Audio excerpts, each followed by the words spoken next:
Hey guys, thanks so much for all the support.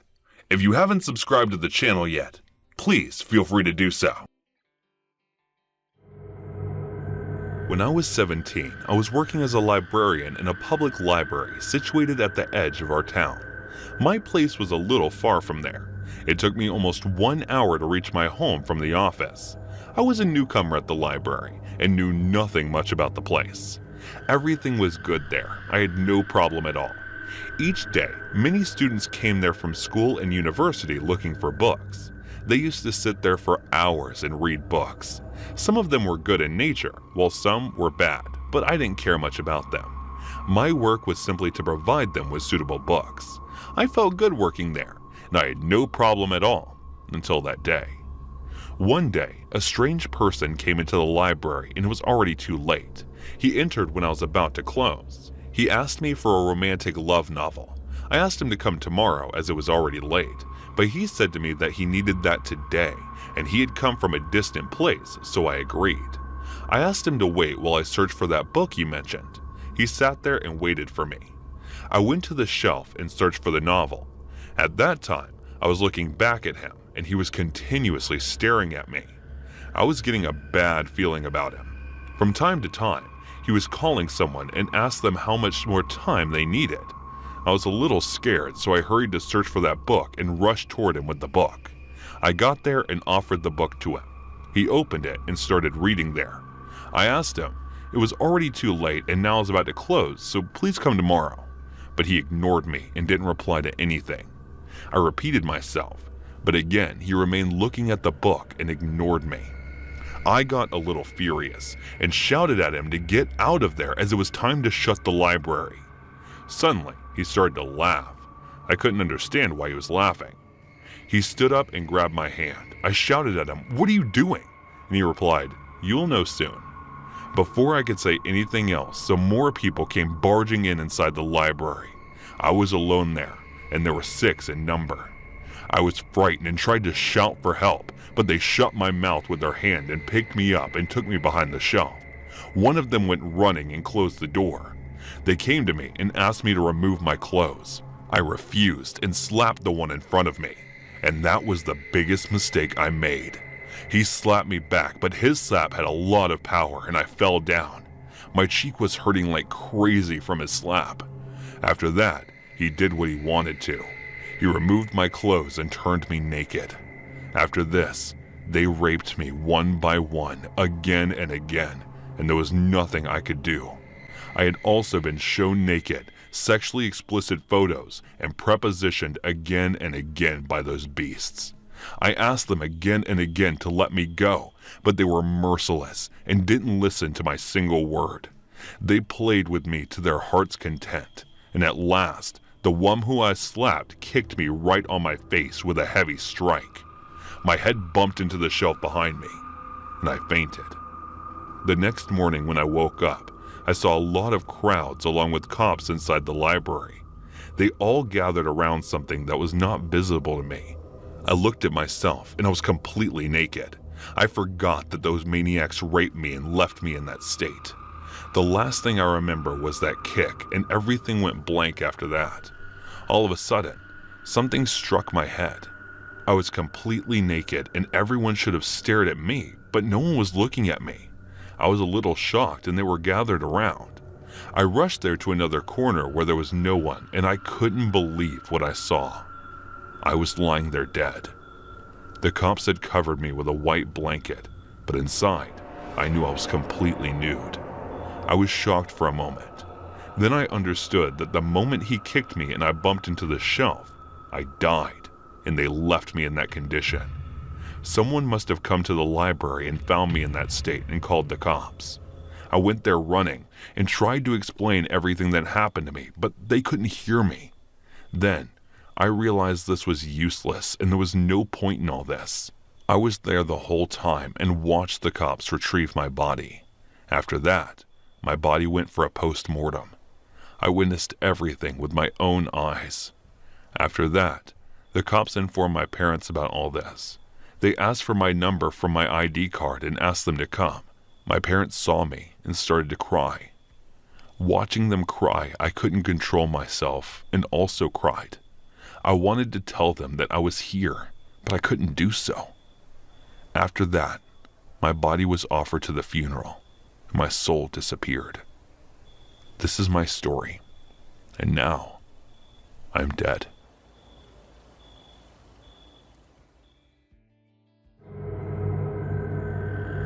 It all started when I moved to this new apartment. Suddenly, I started to receive some wrong delivery orders, but it turned out it was specifically sent for me. My name is Gracie Hart. I started modeling ever since I was 12 years old. Even when I was not very famous, people would often praise me for my beauty and my personality. And after graduating from college, I decided to completely focus on my modeling career. So I moved to this apartment right in downtown LA.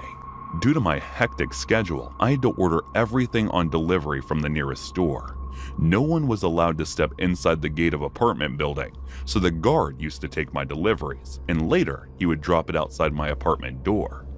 But one day, when I was having my periods, I ordered few packs of sanitary pads, and the next day, when I opened the door, I found chocolates in a carry bag lying outside my apartment. I thought the guard may have mistakenly delivered it to the wrong apartment, so I gave it back to him. But after a few days, I got another wrong delivery, and this time I had ordered modeling magazines, but instead the magazines I received were lewd ones. I got furious. I thought the delivery guy had pulled a joke on me, so I called him and started shouting at him, but he swore that he delivered the right ones. Then I thought it must be guard because whenever I passed by him, he kept staring at me with weird glaze. So I went to guard and threw magazines at his face and told him it's not funny. But to my surprise, he told me that he never delivered anything, and the magazines along with deliveries of other apartments are still with him. Day by day, the incidents kept increasing. Whatever I ordered, I would always receive another delivery. I realized it must be the work of some stalker. The agency I was modeling for was near my apartment, and one day after finishing shoots, I found a package outside my dressing room. I opened the package and there was a set of lingerie inside. I freaked out and threw it away. Ever since that day, I started suspecting everyone around me, the neighbors, the guard, the delivery guy, and even my fans. There was a big shoot for a major project in which I had to dye my hair blonde. The shoot gave a boost to my popularity, and one day I received a black hair wig delivered outside my apartment along with a note. It said, "Black suits you best." I panicked and ran inside my apartment. I picked up my phone from the side table to dial 911, but then I remembered there was a clause in my contract regarding the involvement of a law, which says I need my company's consent before getting involved with laws. So I called my manager and told him about my situation and asked him to report it, but he denied, saying that it must be fans sending her gifts and it happens with every other celebrity. My manager told me to calm down and not make any issues because it will harm the company's reputation. So I decided to solve this on my own and cleared my head, took out my diary and a pen. I started to write down all the details, starting from the first incident to the last one, and the names of people I suspected. And I began to live my life like nothing had happened, and I'm perfectly fine. But deep down, I was scared, alert, and I started to notice everything that seemed even remotely suspicious. Now, everyone I meet and walk past automatically came in my list of suspects, but I was not losing my mind. In fact, it was clearer to me now. I wrote down every suspicious activity around me. I asked the guards to show me the CCTV footage of the camera that is installed outside the apartment. He said the cameras are not working near my apartment and he will get it fixed by tomorrow. But after that, whenever I asked him, he made some sort of excuse and never let me see the footage. And that was the reason he became the main suspect in my list. I was still ordering foods and groceries through delivery and kept getting the weird packages outside my apartment door. Delivery guy was also one of my suspects, but since he was not allowed inside the gate, I could not think of any other reason except being the only one who delivers my stuff to the guard. It was my day off from work and I slept till noon. I decided to meditate, but after going through all these incidents, I couldn't calm my mind. So I decided to head to the gym that is in the basement of our apartment building. I spent the entire evening working out, and when I went back to the apartment, I found the door was unlocked. I decided to sneakily check who was it and has broken in my apartment. I opened the door without making a sound and tiptoed inside the apartment. Then I grabbed a knife from the fruit basket that was in the hall and looked around.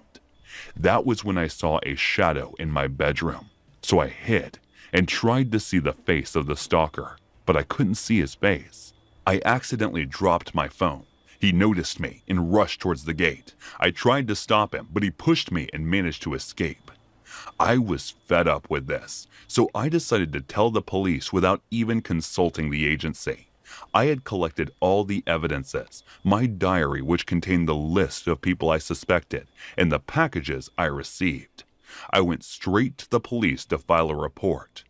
After reporting these incidents, the police started their investigation, and after a few days, they found out who was behind all this. It was my manager. He fed money to the guards so that he can sneakily come and go to my apartment on his will. He confessed that he was one of my fans ever since I started modeling, and that was the reason he took the job of my manager at the agency. But since he never harmed me in any way, he only received a restriction order from the court. After that, my manager was fired from the company. I continued doing my modeling job, but I have decided to put faith in the law for future.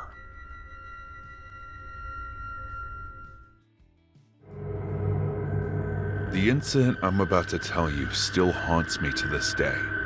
It happened to me when I was still in high school. A new game was in the craze at the time, Dragon Age Inquisition. It was a 4-player life simulation game. In that game, the player had to take on the role of one of the 4 Inquisition. They were dispatched to eliminate either a cohort of Venatori, a battalion of Red Templars, a swarm of Darkspawn, a pack of demons, or a Katam and Kanari that had taken control of an area. Every location had 5 zones, and once the players completed the first 4 zones, the agents had to face enemies led by the enemy commander, either Calpurnia, Samson, or Emissary Alpha, an Envy Demon, or Seraph, depending on which faction they are fighting. Once the final wave of enemies was killed, the match ends victoriously. I was obsessed with that game, and often used to go to the nearby gaming cafe to play it. I used to play this game for hours, and after I was finished playing, I used to open my Facebook account and post my progress of it.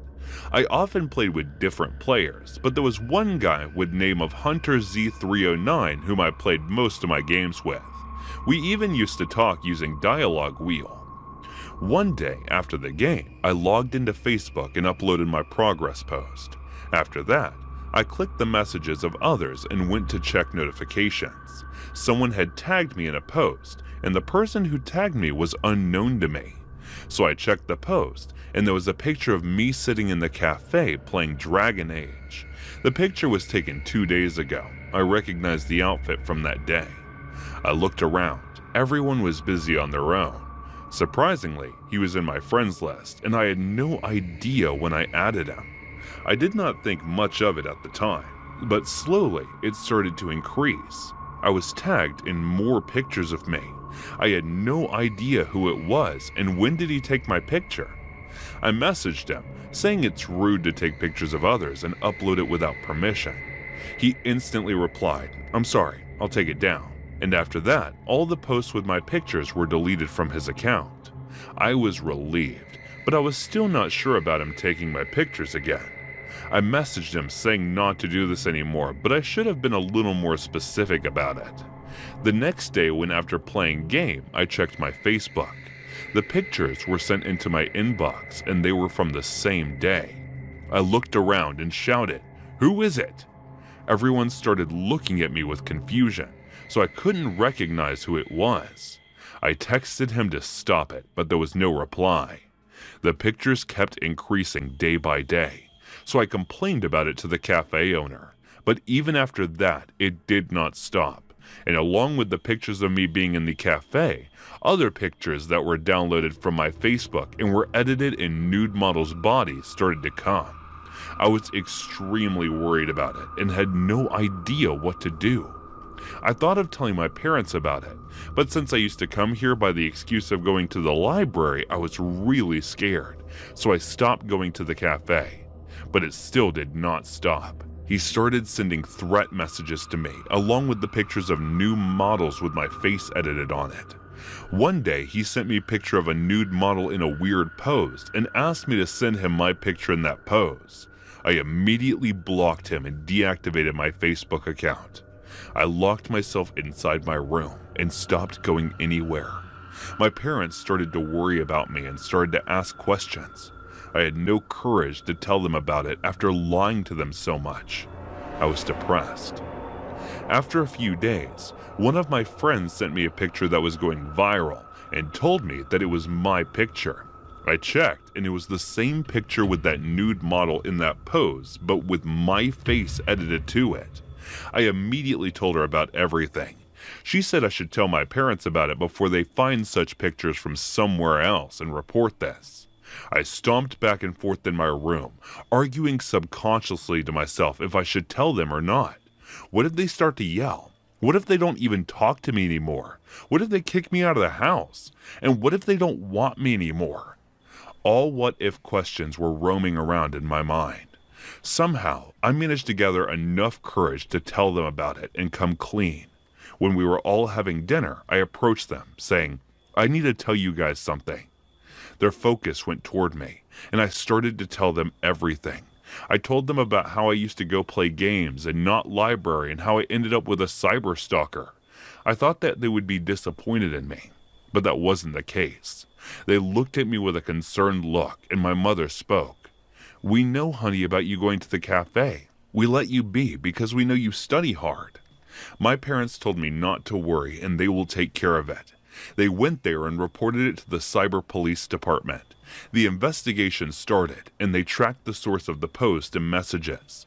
It turned out to be the cafe owner's son, and he was also the one who used to play with me online. All the posts that were uploaded by him, along with the viral ones, were completely taken down from the internet. I was relieved. But the next day when I went to school, I felt like everyone was staring at me and gossiping about me. Everyone was talking about what happened to me. My friends started to avoid me. But still, somehow I managed to finish my school and started preparing for college. Even to this day, sometimes people recognize me from the viral picture and ask me about it. It has become a habit of mine to ignore such people.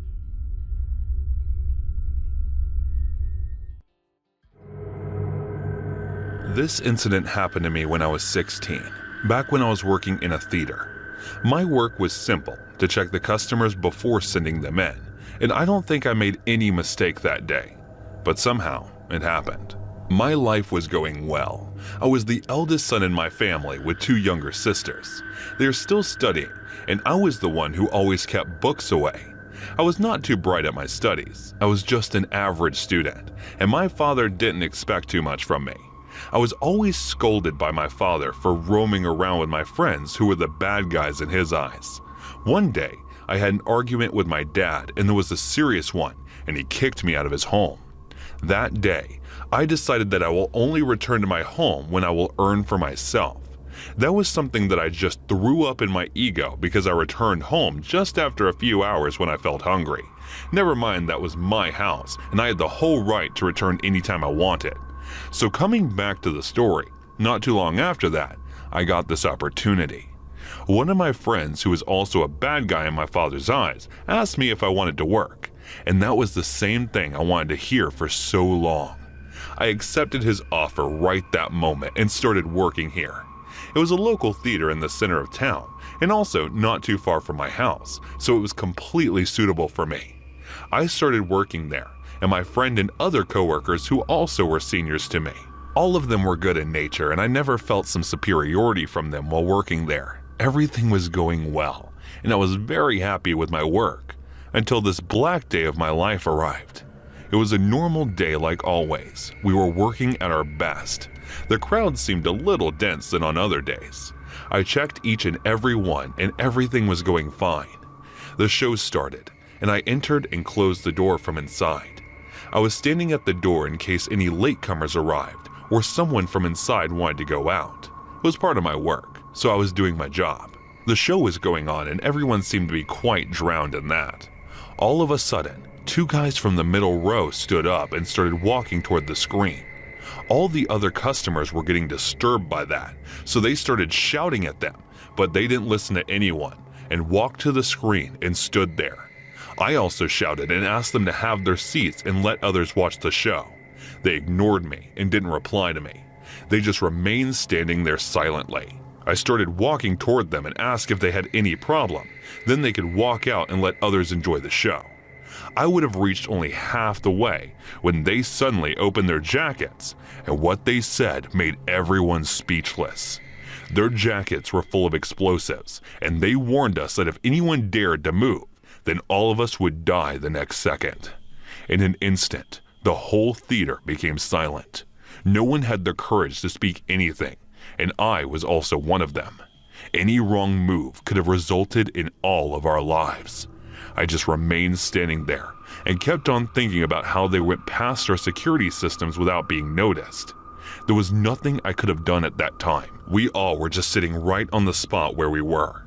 Someone from the back seat tried to sneak while being hidden from their eyes, but they noticed him and pulled a gun from their back and shot him right on the moment. At first, he died on the spot, and the next second, he lay down unresponsive. I wanted to help him, but if I had dared to move a single step from there, then I would be lying just beside him. We all kept on being in their prison for the next 2 hours. After that, we heard an announcement. It was the police. Someone from the crowd there had secretly called the cops and informed them about the situation. I was a little relaxed, but they didn't seem happy with that. They became furious and started to ask who called the cops. No one from the crowd stepped and accepted that it was his doing. At last, they announced that they're going to explode themselves along with all of us. In a moment, the silent environment turned into panic and everyone started to run here and there. Watching the crowd getting out of control, they started firing at them blindly. Many of the crowds were shot and lost their lives, while many were injured. Meanwhile, by using this commotion as their bet, the cops broke in and caught them when they were not prepared. Watching the cops come in for my rescue, I rushed to those who were shot along with my other coworkers and cops also. We helped all those who were injured. The cops took them right then into their custody. I helped each injured person there to get out of there. Our managers asked us to lock the door and came out. I was closing the door when one of my coworkers noticed blood around my stomach area. I looked down and found that I was bleeding continuously. I pulled my shirt and noticed that while those metalheads were firing blindly, I was also shot with their bullet. But during that all-heavy commotion, I didn't even notice for a second. After that, my sight started to get blurry, and I fainted. When I opened my eyes, I was in a hospital, and my father was sitting just beside me on a chair. I got operated on right on time, and I was saved. That day, many of the innocent people who had come to watch the movie lost their lives. Those insane criminals were punished for their doings, and the theater was closed for a week. After that, everything went as usual, and I also returned to my job after getting fully recovered. But I can never forget that incident, ever, in my whole life.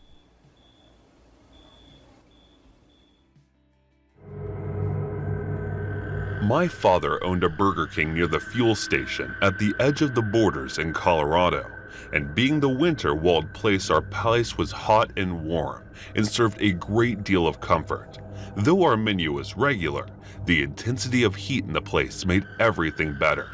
People would sit there for hours, and my father, being the businessman he was, he made the place so comfortable that people wouldn't want to leave, and that brought in more and more customers. And in the winter, the sales would just go off the charts, and people would come up and stay there for hours and ordering multiple times, and almost everyone was a regular customer there, and everybody knew everybody. Since my father was a self-made man, he taught us the same thing, and we were 14 when we started helping him in the Burger King, and I was probably the one rather more interested. My sister stayed back with my mother. She wasn't really into working a lot, but I looked up to my father, so I accompanied him every day. So he used to drop us at the school and then go back to the Burger King and start the day. And then my mother used to pick me up and my sister up and then drop me at the Burger King. I started with the cleaning staff, and then 6 months later, were promoted to work in the kitchen with rest of the fellows. I was responsible for the drinks in the beginning, and most of the work was of the machine, so it was much easier for me to stand there and work. I moved all the way to the kitchen and got promoted due to my work, and finally got to make the burgers. It was all pretty exciting, and to be able to work in a place that my father built from nothing was a great feeling. There were a lot of things responsible for getting promoted, but then even though there were the strict rules that my father had for the employees, the same rules applied to me, and he told me, if you ever call me dad or father in the joint, I will fire you. You can either be the employee or my son in that place, and as long as you are working there, you better be my employee. And I had the same rules like rest of them. And even then, there were some that were jealous of this, and some of them never missed the chance to make me look bad in the place. And every time that happened, I would get scolded by my father, and they would all just love it a lot. So one day, they all decided to do me once, and for all and prank me and get me fired from the job. I was adamant on staying away from the objections. One afternoon, when they were at the station minding the register, one of customers asked me to see their baby while she gets her bag from the car, and I stood there doing nothing but watching the baby, when a man came in and held the baby, and I asked his credentials, and I told him that I cannot let him take the baby while the mother is out, and I just stood there trying to be firm, and that is where things got out of hand, as I was trying to take a stand. This is when he grabbed me and nudged me a bit forcefully, and I fell onto the other table, and the old woman sitting in the chair fell on her back and hit her head on the floor, and in a moment, there was blood all over. And one of the employees came running to the man and said, "What the hell is wrong with you? You were only to scare him and not push him." And I asked him what was going on, and he told me it was just a prank they were trying to pull on me, but it was all sideways now as the old lady was bleeding from her head, as everyone was there blaming me, even though it was clear who caused this accident. The old lady won't just get up or even respond.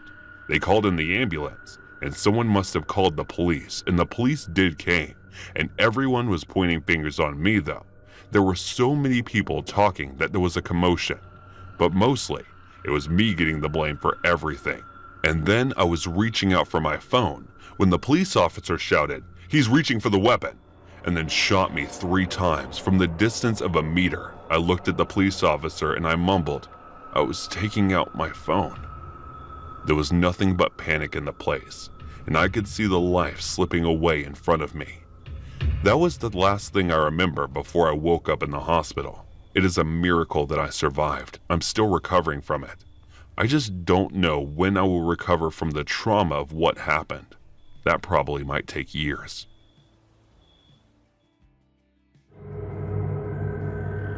This incident happened to me about 2 years ago when I was celebrating my birthday party with my colleagues at Burger King.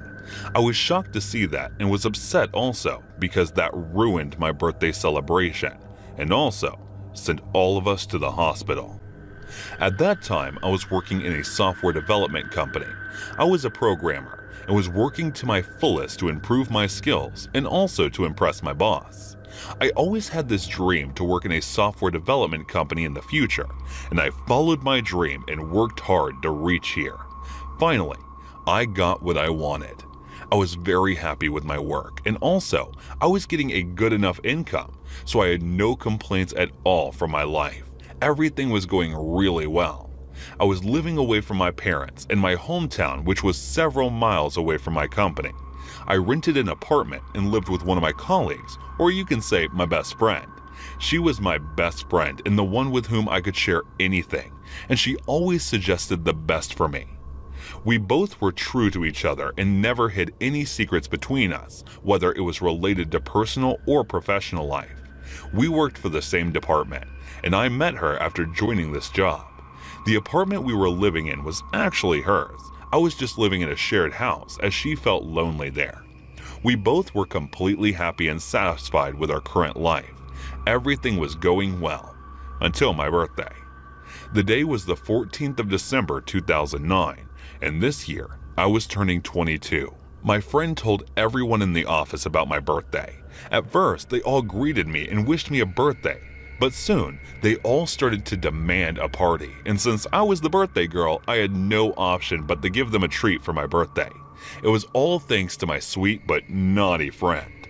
I agreed to throw a party after office hours. I wasn't planning to go somewhere far away, so I decided to take all of them to Burger King, which was just near our office, and treat them to a burger party. I wasn't sure about my plan, so I discussed my idea with my friend, and she agreed with me completely. Before I could say anything, she announced this to everyone in a loud tone, and everyone there started to dance. They all were happy and excited about the party. We worked till our office hours, and then around 6 p.m., we all left the office and went outside. At first, we decided to book cabs for all of us, but we were more than 20 in number, so we thought of walking as it was not too far from our office. I was walking ahead of my friend and everyone else was following our lead. We looked like a gang, but a decent one. Everyone stared at us while we were walking to Burger King, as if we were the point of attraction. I was feeling a little embarrassed, but I ignored everything and walked forward while keeping my head down. After walking continuously for 5 to 7 minutes, we reached our destination. We entered the store, and each of us grabbed a seat. Since it was my birthday, I went to the counter and asked the counter boy to receive order details from each one of us one by one. That was the best option, as I didn't know whether they liked my choice or not. The counter boy did exactly what I asked him to do, and after that, he asked us to wait for half an hour since our order quantity was too much, so we had to wait a little longer than usual. We all waited for our orders, and finally, after 20 minutes, our order was prepared and we all got our burgers. Before eating, all of them stood from their chairs gathered around me and wished me again, but in a loud voice with lots of claps. I was feeling embarrassed there, but inside I was really happy. This was the best birthday experience of my life after coming away from my parents and my family. I thanked all of them and asked them to enjoy the party. They all went back to their seats and started eating their burgers. We all would have just grabbed 1 or 2 bites when we heard a loud commotion outside the store. We all looked outside, and suddenly, lots of dogs came running inside the store. We all were shocked and stood up on our chairs. The dogs were even greater in number than us. They saw a crowd inside the store and started barking at us. Soon, the dogs smelled our burgers and snatched almost all of them. We all were there and witnessed the dogs enjoying our meals. We all were afraid to speak a word since there were more than 20 dogs in that Burger King. It was my birthday and my party for my colleagues, but instead of them, the dogs were enjoying my treat. We remained in fear of those dogs for the next 15 to 20 minutes until the counter boy called the Animal Control Bureau to come and catch those dogs. They arrived in the next 15 minutes and caught all the dogs and took them along. After everything was cleared, we looked at each other's faces and laughed out loud. We were laughing at our condition, and after thinking that it was not our party but the dogs were the ones who enjoyed the party the most, they ruined our party. Even after that, I asked the counter boy to repeat our order, but they all refused to do so since I had already wasted too much money. Also, after the dogs came in, a foul smell covered the whole store, and it was difficult for us to stay there any longer. We all decided to call it off for the day and return back home. They all wished me again for my birthday and went back to their roots, and I also returned to my apartment with my friend. We all were in a bad mood since all our planning was in vain, but there was nothing we could have done now, so we accepted the fact and went to sleep.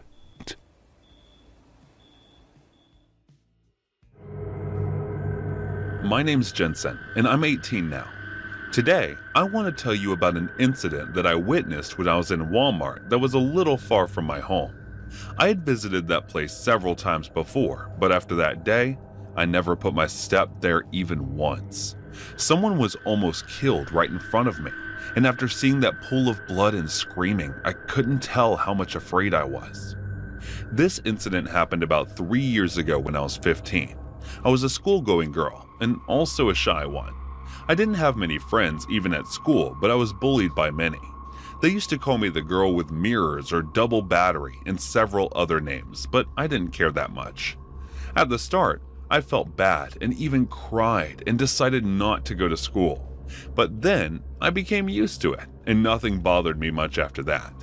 I had decided that I would only focus on my studies and let them tease and bully me as much as they wanted. I just kept on ignoring them. I am the only daughter of my parents, though I had an elder brother who was 2 years elder than me. In an accident, we lost him. Now there was nothing except his memories.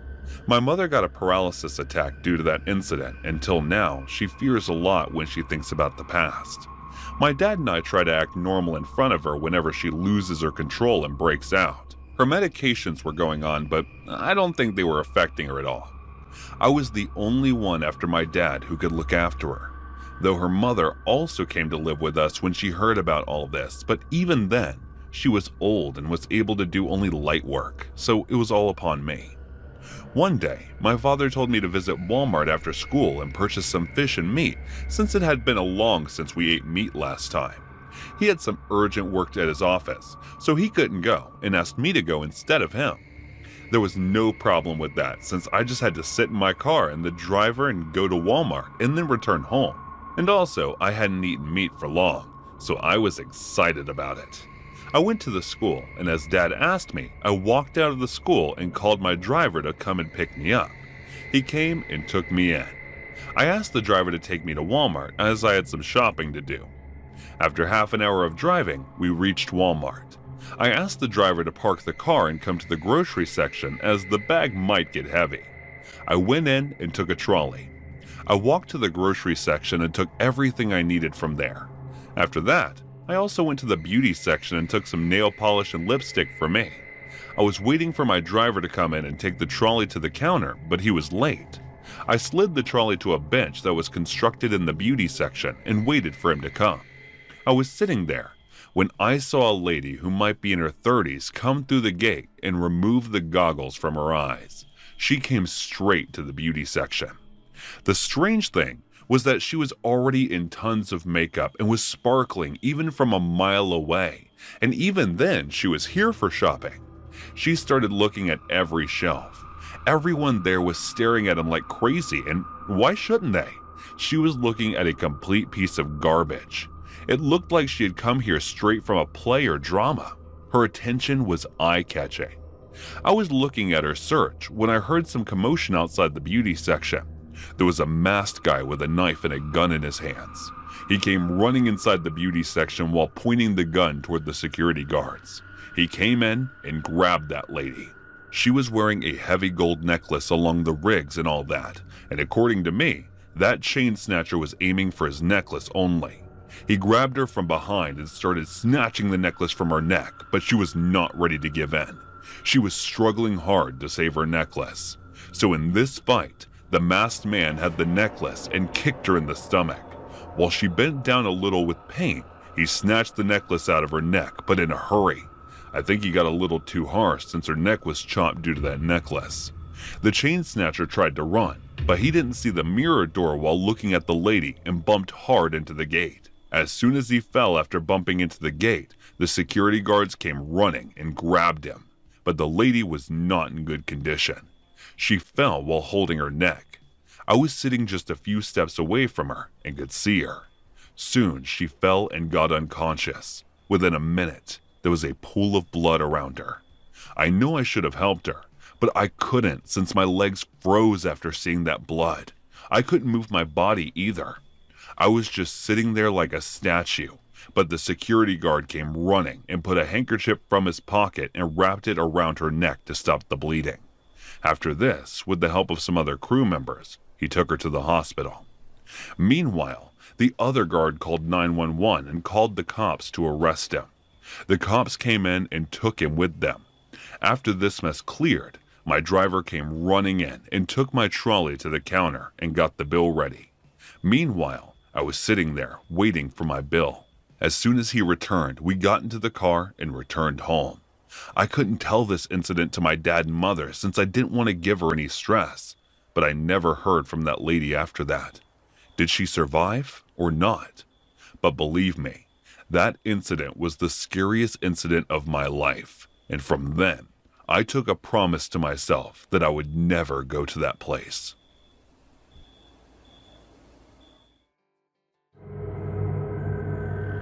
This incident happened to my friend Jessie during winter season. She was married and also a working woman. Apart from this, she was a brave girl and never feared anything before this incident happened to her. This was something that she had never expected. Though she lost her life that day, I thought to share her experience with all of you, thinking that her story could help others learn something about her experience. So, let us start. Jessie was married about 2 years after her graduation, and her husband supported her, so he let her continue her job. Everything was going well when just before Christmas, her husband got some urgent work due, to which he had to go out of the country for a few days. Now she was alone at home, so she decided to return to her parents and celebrate Christmas with them. She booked her tickets and her flight was scheduled for 4:30 a.m. the next morning. She started packing up, but the main problem for her was reaching the airport before 4 in the morning.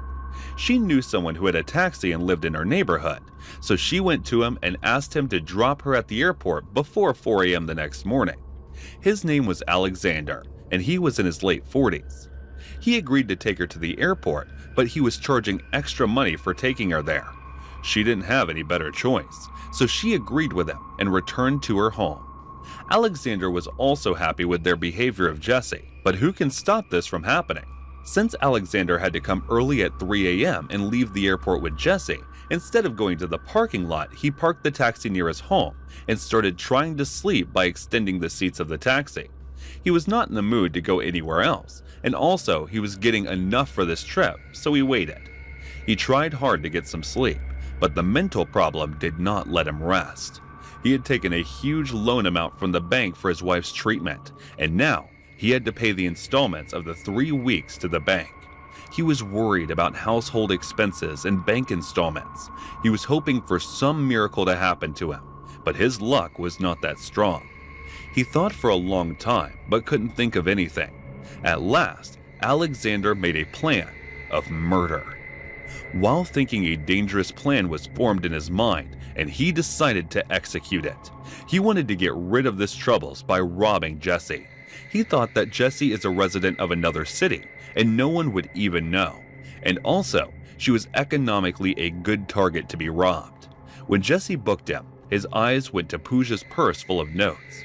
While planning her murder, all these things came to his mind, and Jessie's purse was also waving in front of his eyes again and again. He fell asleep while planning in his mind. Even his sleep was broken when Jessie came to him with her belongings and asked her to keep them all inside the car. After placing the luggage in the taxi, Alexander took his water bottle and splashed it on his face to freshen up. When Jessie came, he took her in and went towards the airport. While driving to the airport, he was continuously thinking about his plan of murdering Jessie and robbing her. On the other hand, being tired of the office work and packing, Jessie couldn't sleep properly, due to which she fell asleep while sitting in the cab. Alexander was noticing all from the panel window, and seeing Jessie sleepy, the devil in his mind started taking a fierce form. Instead of taking her to the airport, he turned the taxi towards a deserted place. Jessie was completely unaware of all this. When Jessie woke up, she got scared seeing the silence around the cab. Before she could talk to Alexander after stopping the taxi, Alexander hit Jessie on the head with a jack rod, due to which she fell unconscious and her head started bleeding. After hitting her, Alexander took her purse and started looking for money inside. Jessie regained consciousness even before Alexander could run away with Jessie's belongings. Alexander caught her and put Jessie to death by adopting him with a knife kept for his safety. Later, he fled, leaving Jessie's dead body there. Screaming for her rescue, she got down from the cab and started running towards the road, but she could not run away from her death. He was relieved after robbing Jessie, but he was shocked when he did not find anything from Jessie's purse as expected. The problem from which he had committed such a big crime could not be fulfilled. He could not understand how or what to do. That's why Jesse's mobile became a ray of light for him. He sent a message from Jesse's mobile phone to her husband Daniel, giving her the account number to deposit the money. This became a noose around his neck. Daniel, being a highly educated and clever person, shared this information with the cops and took them with him in disguise when he went to meet Alexander. He never came in front of him, but when he kept the bag and left there, a strange guy came and took the bag. But before he could run away, the cops caught him and took him into custody. After detailed interrogation, he was produced before the court for final judgment, and since he had killed Jesse, he was sentenced to be hanged till death. After that, he was sent to jail in judicial custody. The police had already recovered the knife, jackrod, and taxi used in the murder at his instance.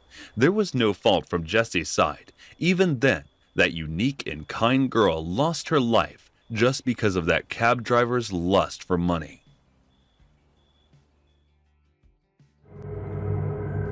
My bunch of buddies and I had always dreamt of making a trip to Vietnam. It was something that we had been looking forward to ever since we saw Good Morning Vietnam the first time. We had planned on a road trip in Vietnam, and we had been planning it for years now, and just trying to come up with a mutual time to go. And getting out of school and going to college, we were really excited to meet together once again after a long time after college. We decided to do it before we all get involved with our careers and stuff, and before that, we needed to complete this trip.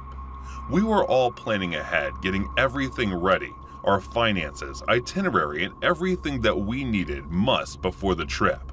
And there was even contacted one of our friends, Rebecca Tran. She was the Vietnamese foreign exchange student that we hosted in our school, and she became our friend back then, and she was in on the trip and wanted to be the one to show us around. We were making plans for the trip, and then we decided the road trip will start from Hanoi and go anywhere it can be. The first thing was getting good money on the flights, and we got the flight in Vietjet Airlines. The Vietjet Airlines was one of my friend's choice, and he said it's good, and the hostess in there was pretty, so service is going to be great. We decided that we make sure that our friend was in control, because last thing we need was a menace in the plane trying to make things worse. We boarded the flight on the Monday from the JFK airport, and my friend was already buzzed, and we were worried that he might start something up mid-air, and we were already ready to handle things in case they go south, because we had this feeling that things will definitely go south. With him, things always go wrong. As soon as we get onto the plane, we slipped a sleeping pill in his drink in order to make sleep like a horse during the journey. We all were sitting in our respectable seats when the hostess came and asked us for the drinks, and we all accepted them. Then, one of them came closer to me and asked them if I would like to drink. I told him sure, and then she said for that I will have to come with her. I know what was happening, and I agreed and started walking with her. And then as I was following her, my friends commented inappropriate things that she completely ignored with laughs. And as I went through the door, she took me straight to the cockpit, and I was sure about why she was going there. And she opened the door for the cockpit, and there it was, the pilot. But beside the pilot, there was a man in a Hawaiian shirt with a gun pointed over the pilot's head. And then the shock came to me as I realized that the plane was getting hijacked. But I thought, what does this have to do with me? So I was standing there, and I was scared and clueless. And then the guy told me, "Hey kid, everybody out there don't know it yet. This plane has got hijacked, and you have to announce it. White guy doing it would be better and take this beautiful hostess with you." I just couldn't understand what was happening. And then he said, "I don't want to freak out people as if you don't do it. I have a man who's in the passenger seat and undercover. If you don't do it, we open fire. Most of you die, or everybody dies. Your choice, kid." And I was left with that choice. And I was puzzled out of options, knowing when I had to do it no matter what. As I got out, my friends saw me getting out of the plane with the air hostess by my side, and they were smirking, thinking that I hit it off with that hot-looking Vietnamese air hostess. And I just tried my best not to make eye contact with them. And I get in front of everybody and tried to canvass the guy who could be the possible shooter.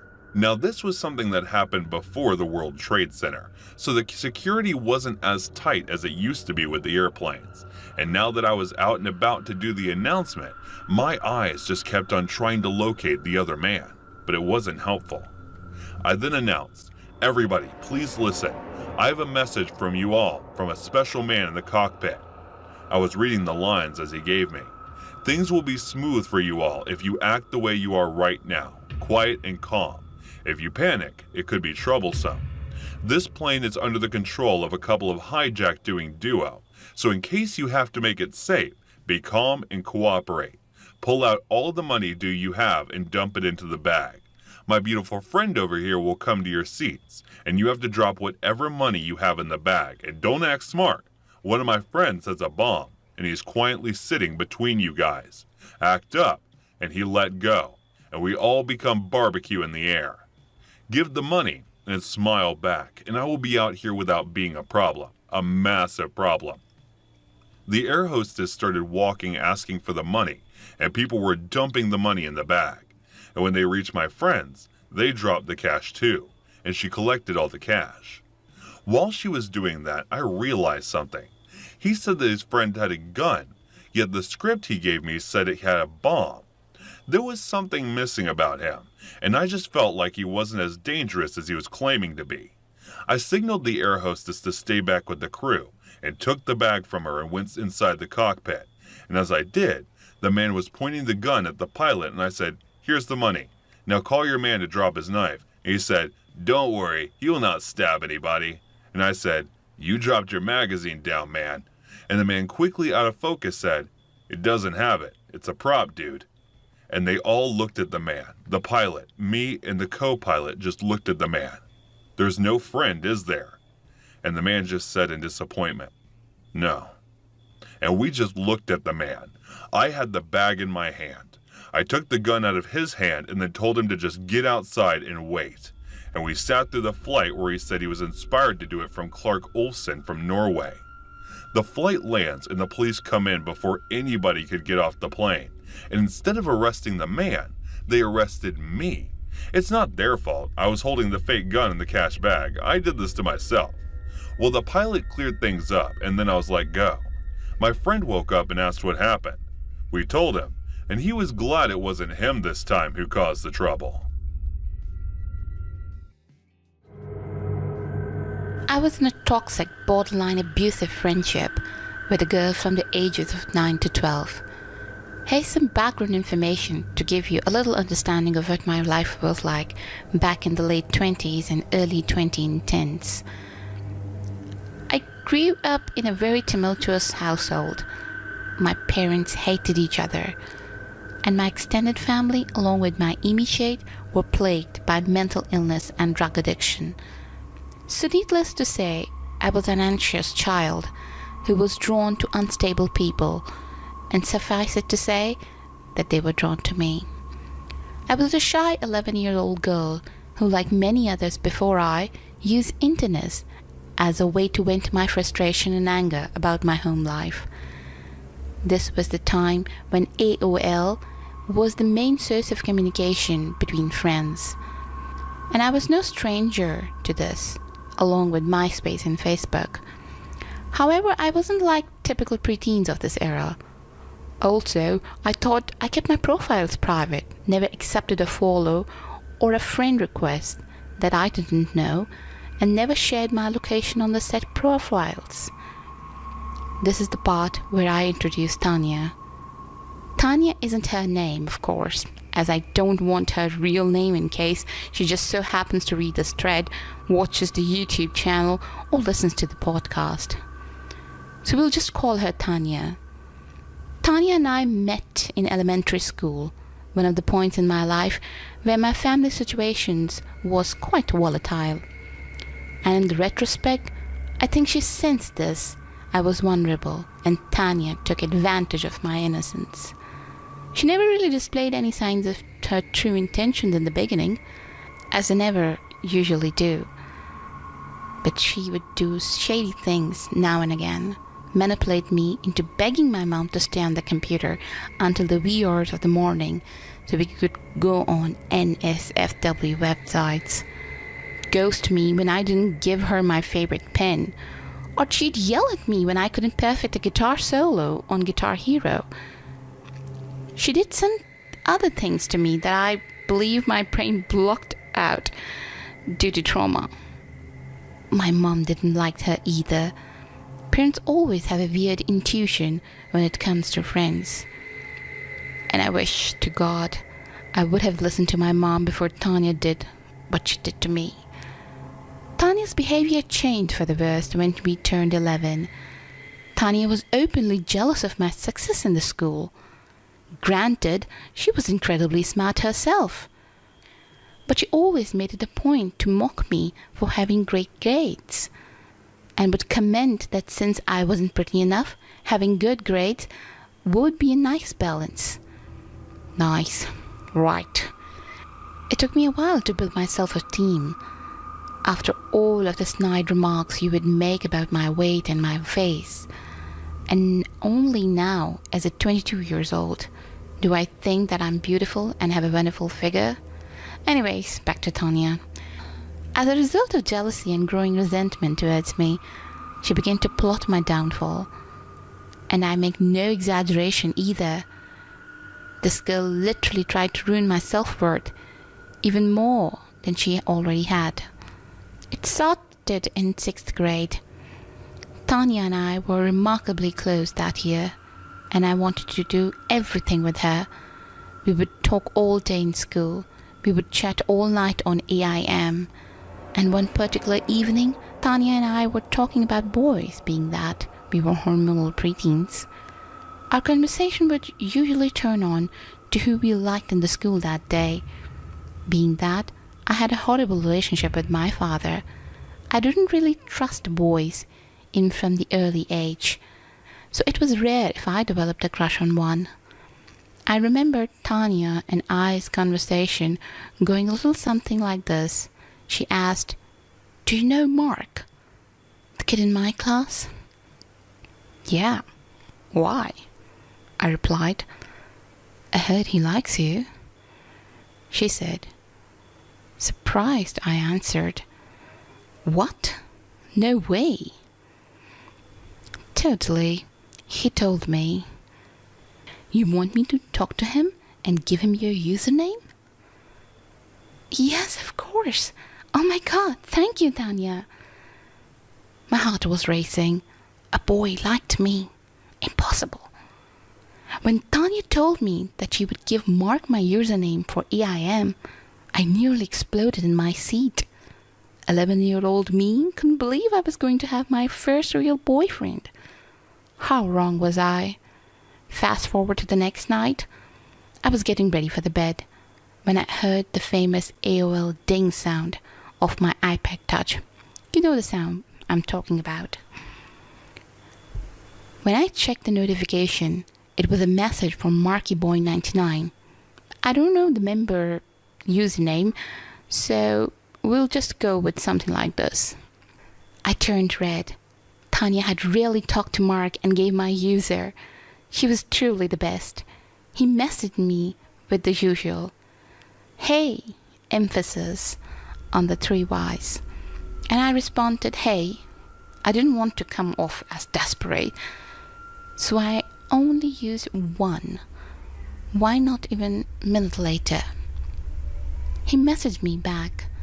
We talked all night about everything. Our days, how school was, what type of silly bands we like. Typically 11-year-old stuff. And I have to admit, I was smitten right off the bat. I think it was partly because I never really had a boy like me before, and the other part being that my self-esteem was so low that I never thought a boy would be capable of liking me. Also, it could be because Mark was one of the most popular boys in the school at that time. He played football, was mouthy to the teachers, and was extremely outgoing. All the things a young girl would be attracted to. We talked for months. My puppy love grows for him more and more every time we chatted. Of course, I never spoke to him on the phone, nor did I get his phone number, because why would you do that, right? All the time I was speaking to him, Tanya will be gassing me up, telling me how proud she was of me, and that I deserved a boyfriend. My suspicions of Mark only began to grow when I attempted to approach him during the school hours. Again, I had anxiety, so I would never really speak to Mark outside of AIM. When I went to talk to him, Mark looked confused, as if he had never had a conversation with me before in his life. He turned away from me on the playground and walked to be with his other friends. Ugh. Weird. This wasn't like him. He was usually so chatty with me online that I expected him to welcome me with open arms in person. My ego was bruised. My little 11-year-old mind tried to rationalize this behavior by chalking it up to him not wanting to talk to a nerd. Since he was so popular that he just preferred to keep our relationship online, I told Tanya the news, and she seemed to be genuinely heartbroken for me. She was just as angry as I was, and vowed to confront Mark later that day during the music class. I was happy. Tanya had my back, and as far as I knew, she was going to tell Mark off about him being a total jerk to me. While it worked, later that night, I got a message from Mark telling me how sorry he was for ignoring me, and then he was just going through some family things. Back in love I was. I didn't care that Ma ignored me during the school. I didn't care that he rejected my advances in person. As long as I had him to talk to online and Tanya's support, I was fine. I even told my mom about him, and she was extremely happy for me as well. Another month passed, and it was March 31st, 2011. Mark messaged me and told me that he had something very important to tell me. The next day, the anxiety began. What was it? What did he have to tell me? At that point, I considered myself Mark to be dating. So I was anxious, and he was either going to break it off with me or that he was going to make it public in school next day. I told my mom and Tanya almost on the verge of tears with how excited and nervous I was. Well, the next day, April 1, 2011, rolled around, and this is what followed. It was around 7 p.m., and I was on the Club Penguin, as I usually was until I heard a familiar ding. It was Mark. It was time for the news being waiting for all day. He wrote, "Hey babe, winky face. Oh my god. Hey, I've been waiting for you to chat with me all night. Sorry babe, I was practice. Are you ready for the news?" I was shaking with anticipation at this point. Even writing this now, a whole swell of emotion is resurfacing. "Yes, of course," I replied excitedly. It was then that Mark sent me a picture. I opened it. Only it wasn't Mark.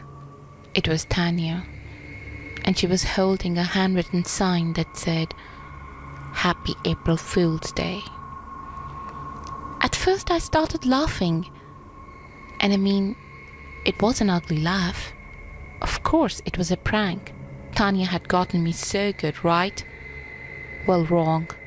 It was then when the realization hit me that I started to stop. I felt betrayed, like a loser. Tanya had been behind Mark all along. And she had been planning this big joke since October 2010. She had been so jealous that she pretended to be someone else and string along my emotions when she knew I was already in a rough place mentally. She told me that I was stupid to even think that Mark would even like me in the first place, and that I was dumb for not asking his number. Tanya had been this for 6 months. An 11-year-old girl plotted Mark, used him to make me think that a boy liked me, and tricked me into believing that I had a boyfriend. All the while telling me when we hung out that she was happy for me and Mark and I were a cute couple. I told my mom, who then called her mom. My mother was livid, to say the least. She told Tanya's mom to tell her daughter never to speak to me again. And I was crushed. My best friend of 3 years had catfished me because she simply wanted to play a joke. I was loyal to her, and she toyed with my emotion because she could. Tanya had tried multiple times to guilt-trip me into being her friend again in the months that followed, leading into 7th grade. One of the more memorable and honestly messed up times being when she messaged me a few days after my birthday in August to tell me that her mother had just died in a horrible car crash. Her body was dismembered and they could only find her head and wedding ring.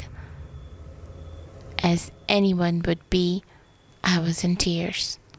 Tanya's mother was nothing but lovely to me, and learning that she died in such a violent way crushed my soul.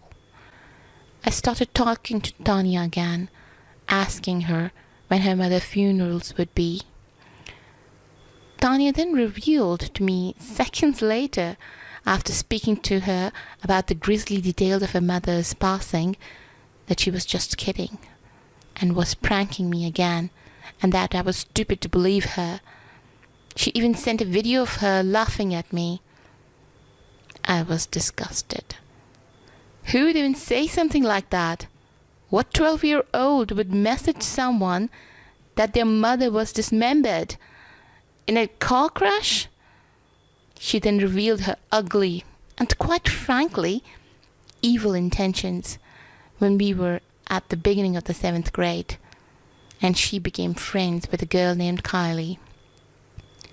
They both invited me to sit with them at their lunch table, and because I was desperate for friends, I stupidly accepted, only to be met with hordes of insults and laughter behind my back every time I wasn't looking. Tanya then messaged me one night telling me to kill myself, and that the world would be a much better place without me in it. She had Kylie to tell me to go jump off a bridge, and Tanya told me that she hated me and was never really my friend to begin with, that I deserved all the pain she put me through the year prior. I again told my mom, who then called the police. She had had enough of Tanya, and so had I. For 4 years, I have put up with Tanya's malicious behavior, and I just couldn't handle it anymore. My mom made me delete my account, and Tanya's mom told her never to contact me again, or else. My mom advised me to move the lunch tables, but I was hell-bent on not letting Tanya win. For the entirety of 7th grade, I sat at the same table as Tanya, only I spoke to my friends on the other side of the table. I never spoke to her, looked at her, or gave her any sort of attention. Kylie was scared to death of me too afterwards, as the police had gotten in contact with her family as well.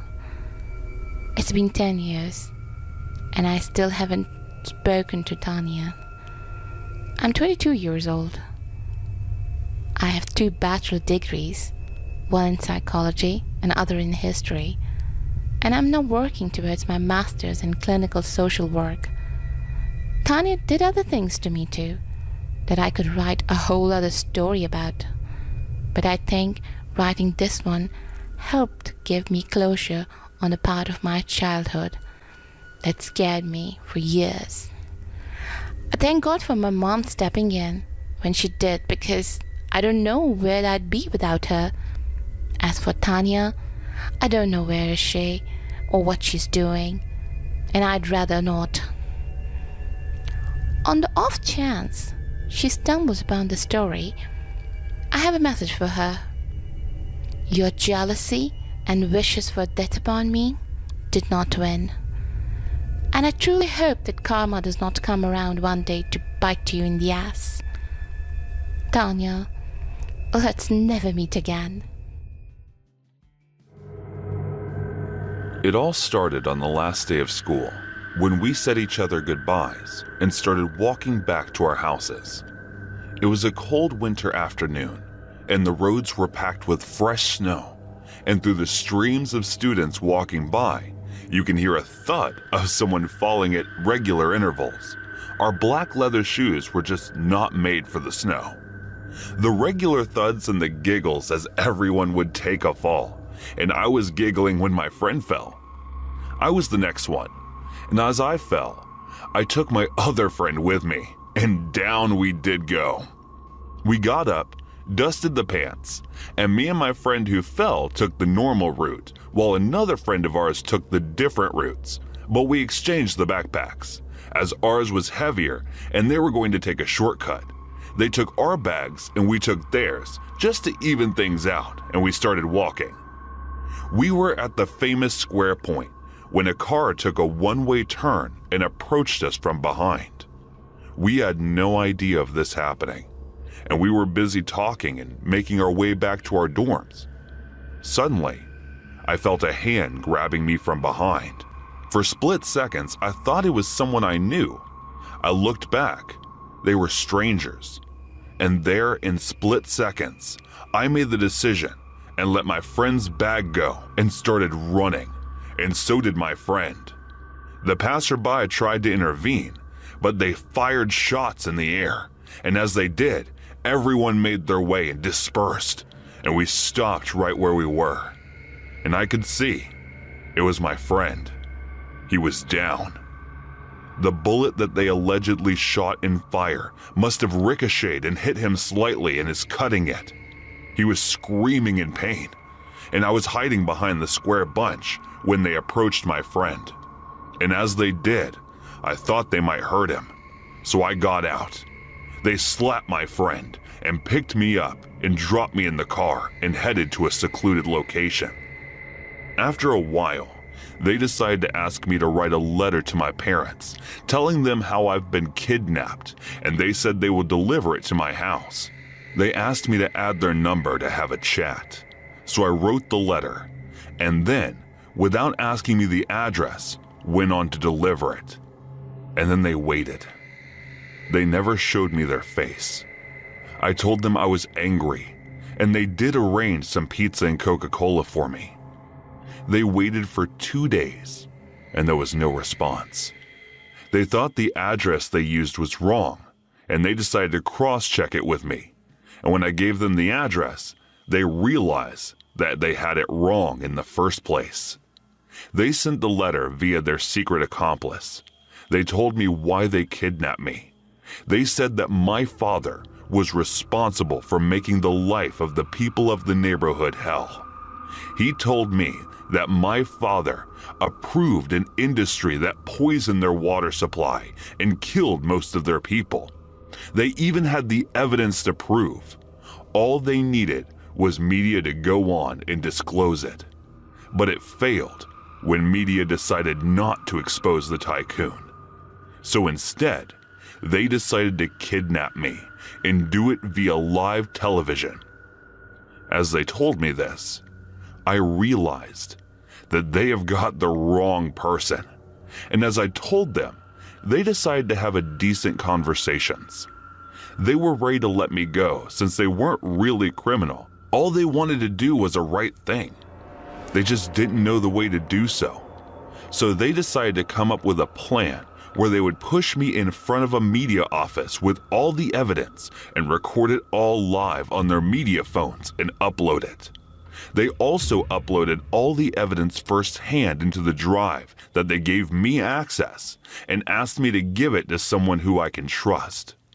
They apologized as they said they will push me when they let me out, and so they did. They pushed me out from the car. It was the same media house that covered my story of kidnapping, and with all the evidence, as I was lying on the floor as they pushed me, people picked me up, and I was comforted in the waiting room. But I got up and straight away gave the copy of evidence to the editor and passed out. Turns out, I was in shock even if I didn't look scared. I woke up in my home, and the first thing I did was turn up the television. And I was glad to see that they decided to run the news, and the tycoon was arrested, and he was none other than the father of my friend who went with me. We never realized he was that rich. Turns out, I was credited for bringing in the evidence, and police did ask and hassle me with questions for the next few days. But I kept the secret with me. They never caught those who kidnapped me, and I never snitched. My friend stopped talking to me as he blamed me for his father's arrest. He eventually left the place and moved away. A month later, I was at the local cake shop where I ordered a pastry to go. The man did not charge me and told me that I can come to the place for a treat anytime. I recognized his voice and nodded as I smiled. And to this day, I am still friends with the baker, the very baker that kidnapped me along with his friends. Back in our days, there was no shipping sites or no orders in delivering things. We had to go to the market to get the things, and if it wasn't in the market, then we just had to live without it. But we also did not have so many things to choose from. But these days, we are busy buying things we don't need. I found myself going deep into the rabbit hole of seeing things and fighting the urge to buy whatever I saw. And then working on a computer cannot be considered one of the things I'm best at. So here I am, going through this site called Amazon. And then pops open an advertisement in front of my screen that says I have won something, and I clicked at it. And then it started link after link after link. It brought me to this page, which now I understood was the dark web. At that time, I had no idea what dark web is, and all it said was Amazon Dark.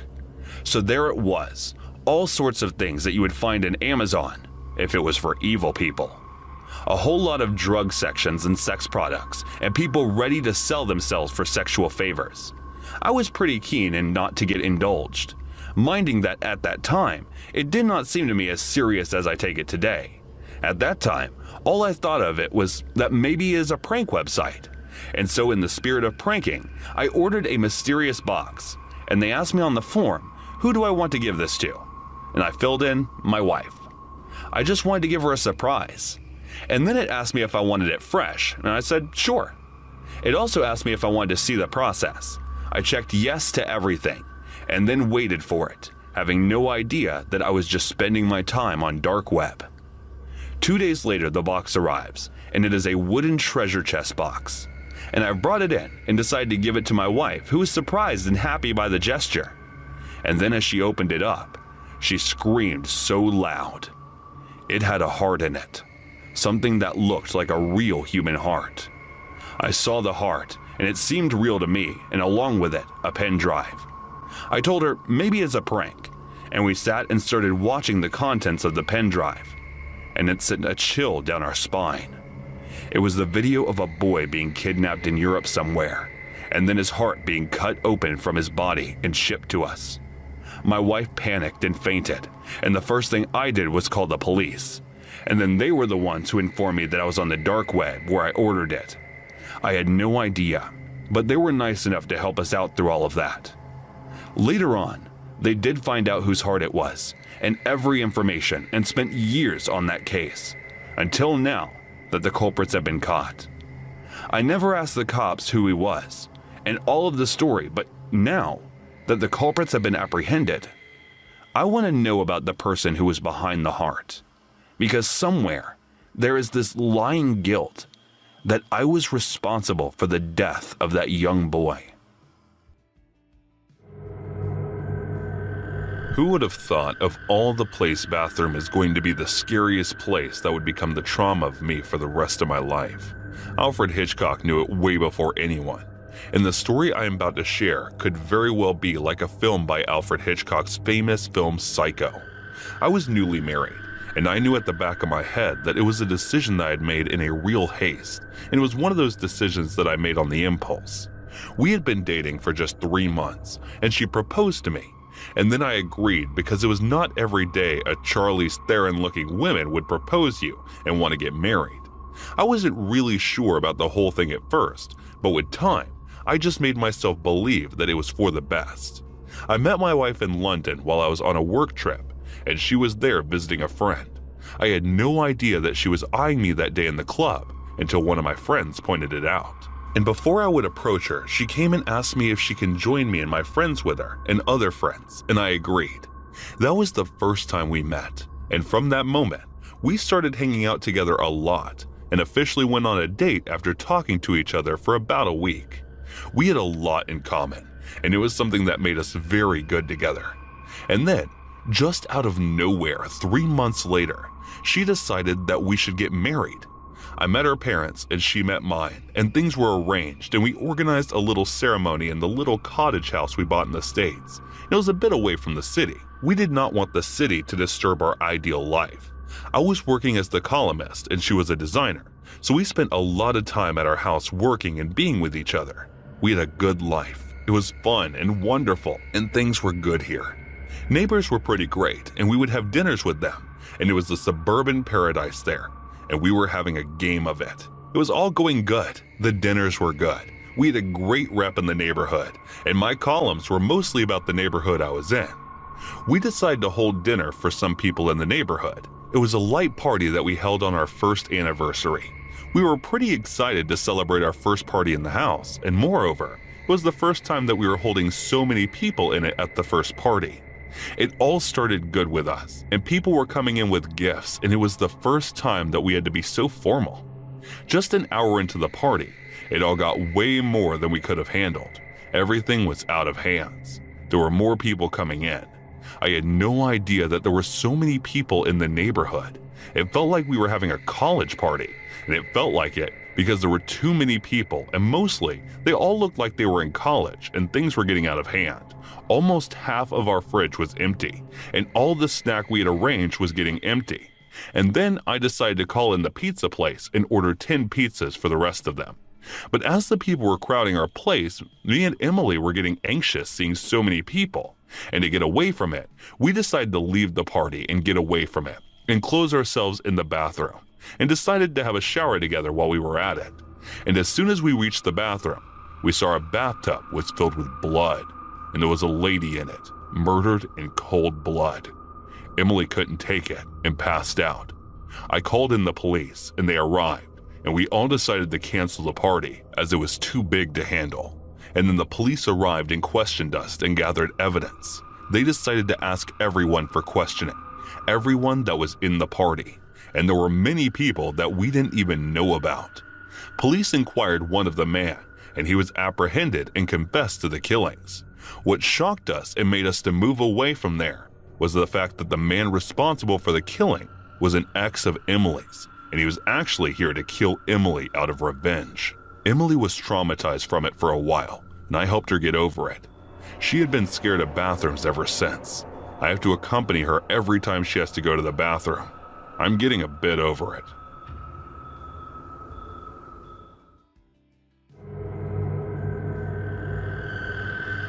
I'm currently typing this out at my workplace, which is in the garden area of a home improvement store. I don't work the cash registers, and my manager doesn't even let me water the flowers, so a lot of the time I actually have nothing to do. This results in me taking extremely long bathroom breaks where I just scroll through my phone. I know it sounds bad, but it's better than standing around trying to look busy.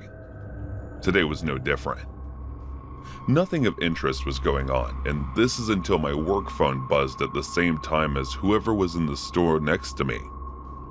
This is important for later. After a few seconds, I saw that the guy in the next door had his hands stretched to the ground with his palm facing up. At first, I thought he'd run out of toilet paper and was asking for some more, but he just stayed silent.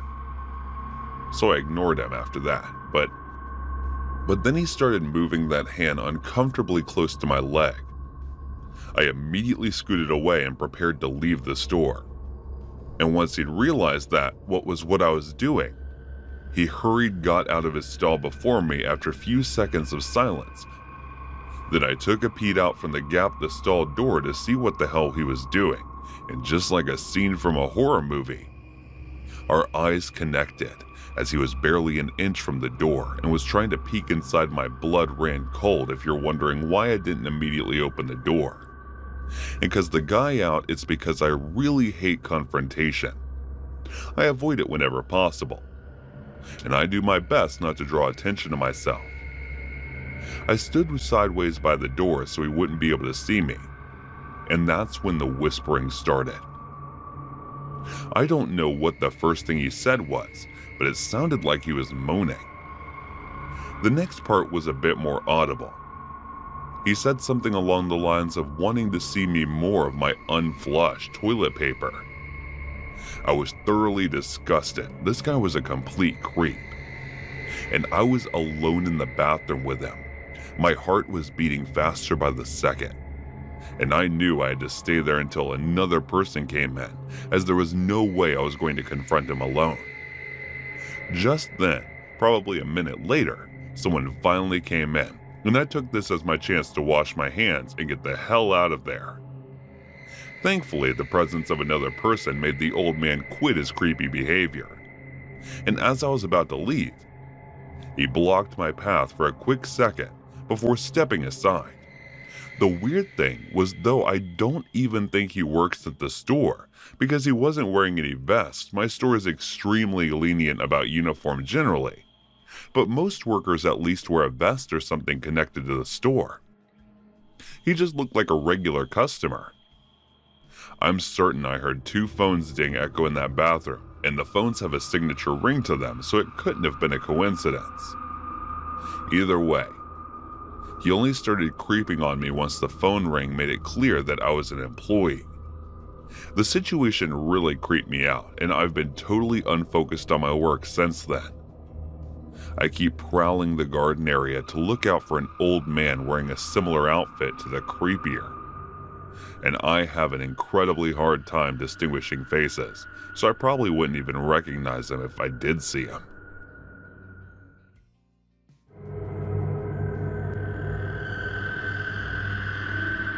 My mom travels a lot as part of her job, so she stayed in a whole bunch of different hotels.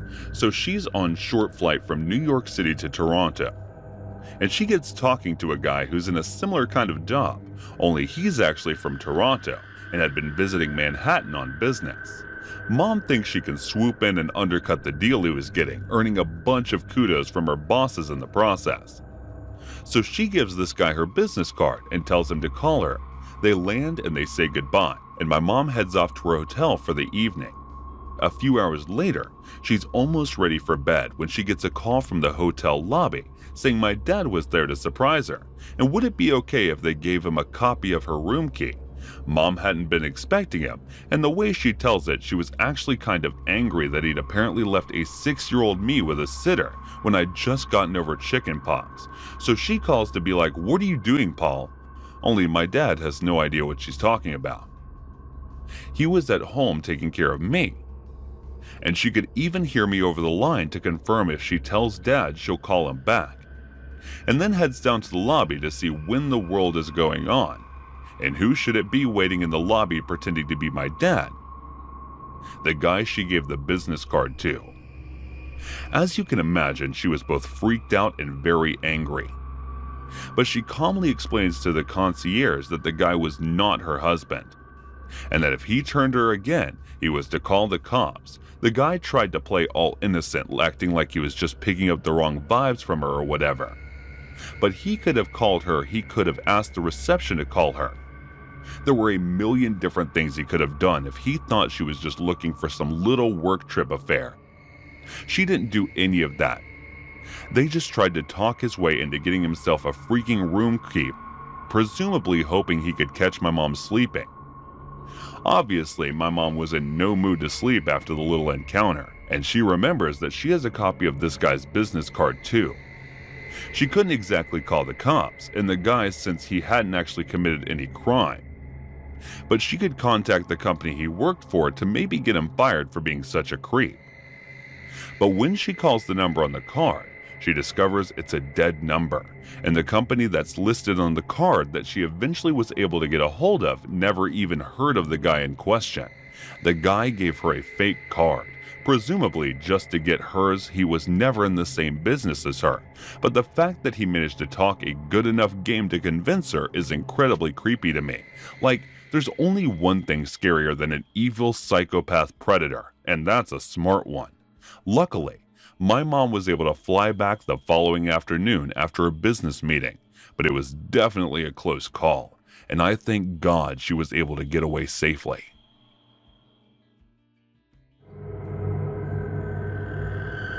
When I was 25, I made the biggest decision of my life. I decided to move across the country to go to grad school. Life on the East Coast in Virginia hadn't been great since I finished undergrad. I was working 2 dead-end jobs and a toxic relationship, and just generally depressed going from 4 amazing years of college to that. I planned out that trip weeks before leaving. I decided to take the round going through the middle of the country, passing through states like Tennessee, Oklahoma, Texas, New Mexico.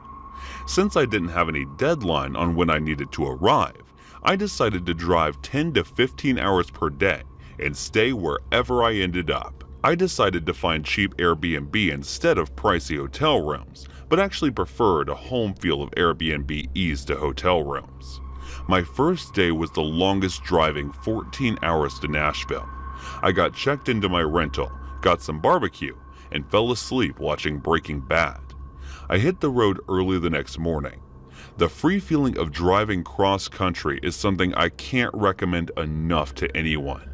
After driving for about 12 hours, I was feeling the stress of being behind the wheel for so long. I stopped for a coffee and to book my next day.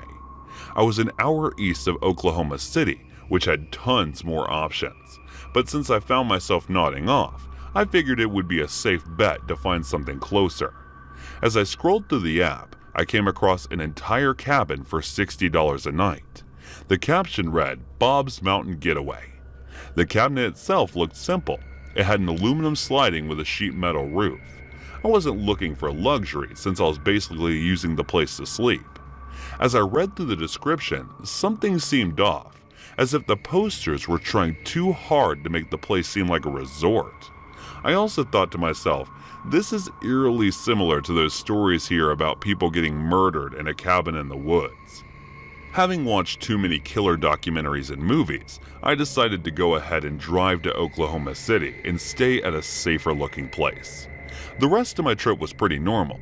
I'd never seen the mountains out west, so I was in awe with how rocky and how non-green it all was. Fast forward 2 years later, I'm out of grad school with a good job and a healthy relationship. I was listening to a true crime podcast called The Last Podcast on the Left. They had a segment where they read news stories about strange happenings. They read a news segment entitled The Eunuch Markers. Basically, these 2 men were renting a cabin on an LGBTQ app similar to Airbnb and offering services for gender reassignment surgeries. Mind you, these guys weren't doctors or even college educated. They were caught because one of the patients went to the ER due to a botched surgery. Curious, I googled the story and started scrolling down, eventually to a picture of a cabin. It looked oddly familiar, and it took me a minute to realize why. It was the same cabin I saw on Airbnb 2 years back. I went through my phone to confirm because I remember taking a screenshot of it because of how creepy it looked. What makes things even more terrifying is that they were keeping the body parts after the surgeries in jars. They would grind them up to make sausages and other dishes. I'm not sure what sort of harm would have been felt me if I would have stayed there that night, but the thought of what was going on in the same place, I almost slept in the spine shelling. Take it from me. If you're ever in an area you're unsure about, always spend the extra money for your safety.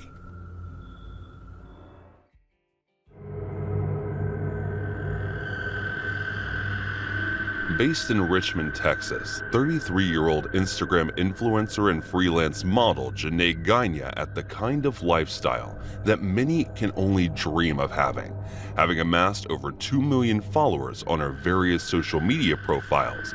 Gagne reported netted a 6-figure income as a result of her many sponsorship and endorsement deals.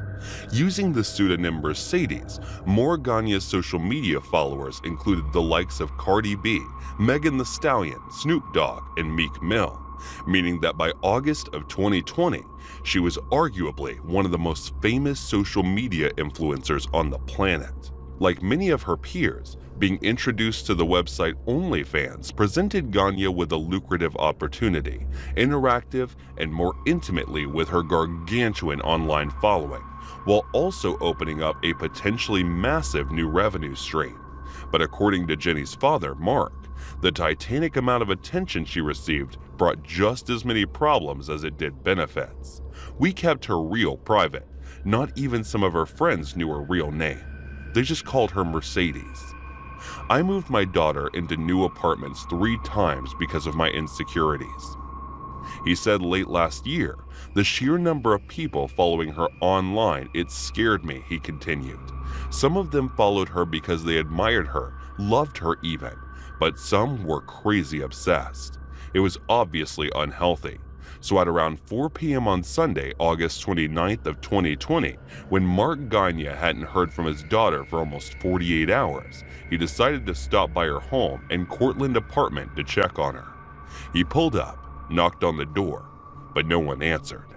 Mark Gagne then pulled out his cell phone and gave his daughter a call, swearing he could almost hear it vibrating from inside.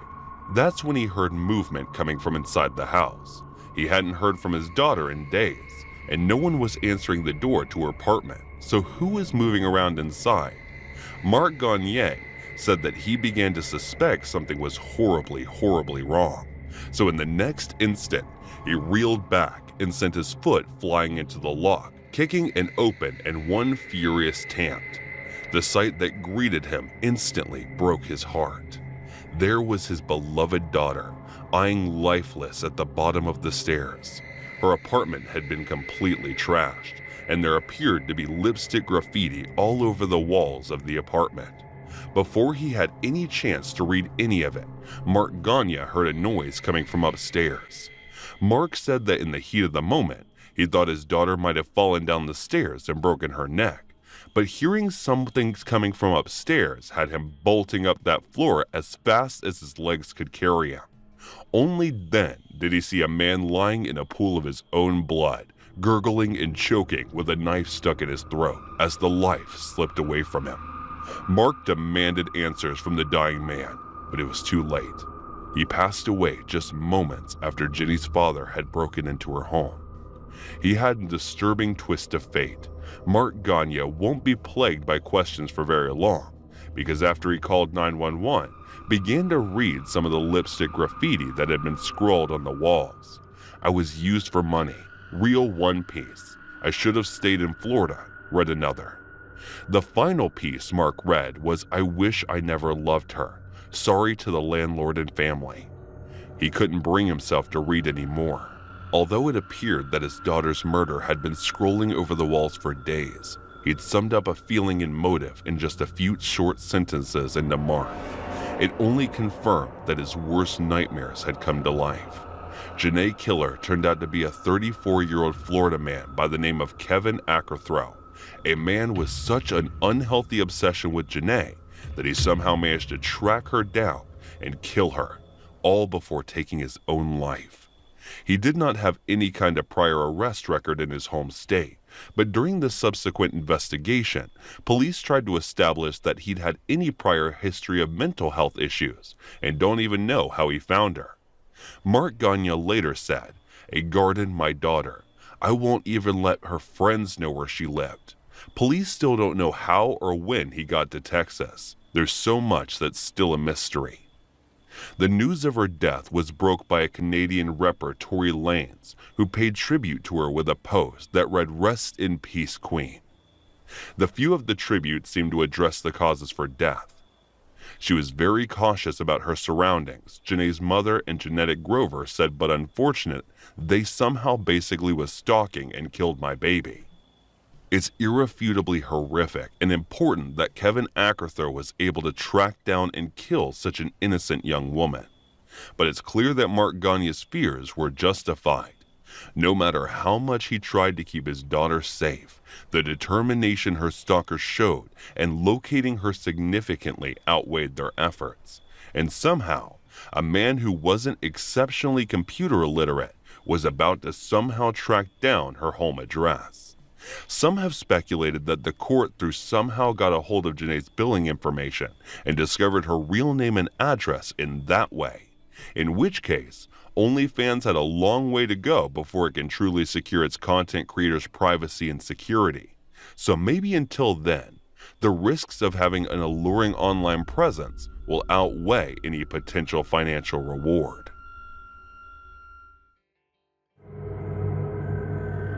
I ordered a mystery box from an online shopping store. It was rather new and had this pure blind gamble kind of order where I can get mystery boxes arranged by strangers for a heavy discount, and it can be from any country anywhere in the world, and the package would be untouched, and no one except the sender and the receiver will know what's inside the box. And it was something that intrigued me very much, and I decided to go with it no matter the cost. And I guess have nightmares about the boxes. Some were really cool, but some were outright mental. I started collecting these mystery boxes, and these boxes, while some were filled with really cool stuff, some were filled with a hell lot of filth that I could have imagined.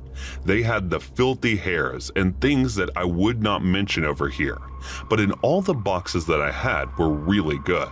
Like one time, I get this really cool antique that I got to sell on eBay. I got $500 for it, and I paid $12 for the box. But this story is not about the box that I enjoyed, but rather the box that I so much hope I shouldn't have ordered online. I have had the luck of getting best boxes for a while, and then there was this streak that I was very much confident in, and I thought that maybe the streak will continue. I have had made a profit of $1,200 up till now, and I was sure that maybe I will get more out of it, and I wasn't ready to accept that maybe this streak could end.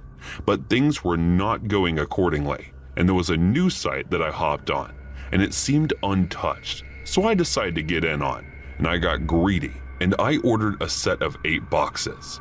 I had never got the 8 boxes together before, so I thought of getting them all together and hiked their price on eBay.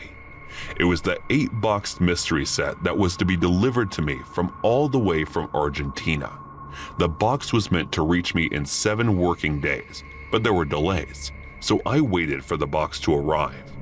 I tried tracing the boxes, but there were no marks, no location that I can trace the boxes to.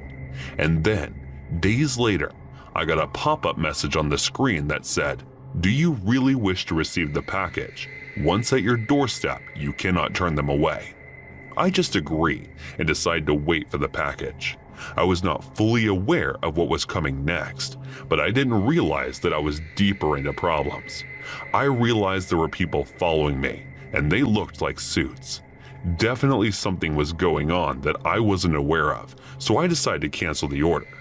I went back to the site to cancel the order, but there was no option to cancel them. I was getting worried as the order was nearing by, and there was this sense that I'm being watched. I wasn't aware of the implications that this order was bringing in. The worst, I thought, was maybe it is because of the fact that the box is coming from the foreign country, and maybe there'd be drugs in them. And then something happened that I was pretty sure that would happen. The guy in the suits knocked at my door, and it wasn't something I wanted. The guys came in and asked me, "You've been buying too many of them boxes, sir, and recently we've noticed that there is a shipment of 8 boxes that are coming your way, and we suspect that there might be a lot of drug component coming out of your way." And they further started their investigation. "How many mystery boxes have you had your way during few months of your buying? Are you using it for peddling drugs?" And then the guy were very stern about the whole thing, and they charged me, saying that I haven't been honest. So I just told them that I'm just getting good cash on eBay, and then I gave them the list of everything that I have purchased. Even though it was too weird for them, there was nothing that they found illegal. But they told me to keep an eye out for the new package and inform them as soon as it arrived. Then a week later, the boxes arrived, and then I decided to not mess with the boxes and instead call in the guy in the suits. I did as they said and called them, and they came in expecting that it might be drugs. But as they took over and started opening up the boxes, there were different body parts of a person in all 8 of them. And then they took them all for testing, and I was put to a surveillance. And then after days of interrogation and testing, they let me go. But they never told me whose body was it. Though I remember seeing a CIA badge in a mystery box, but I decided not to investigate it any further, and that was it. That was the end of my mystery box buying adventures.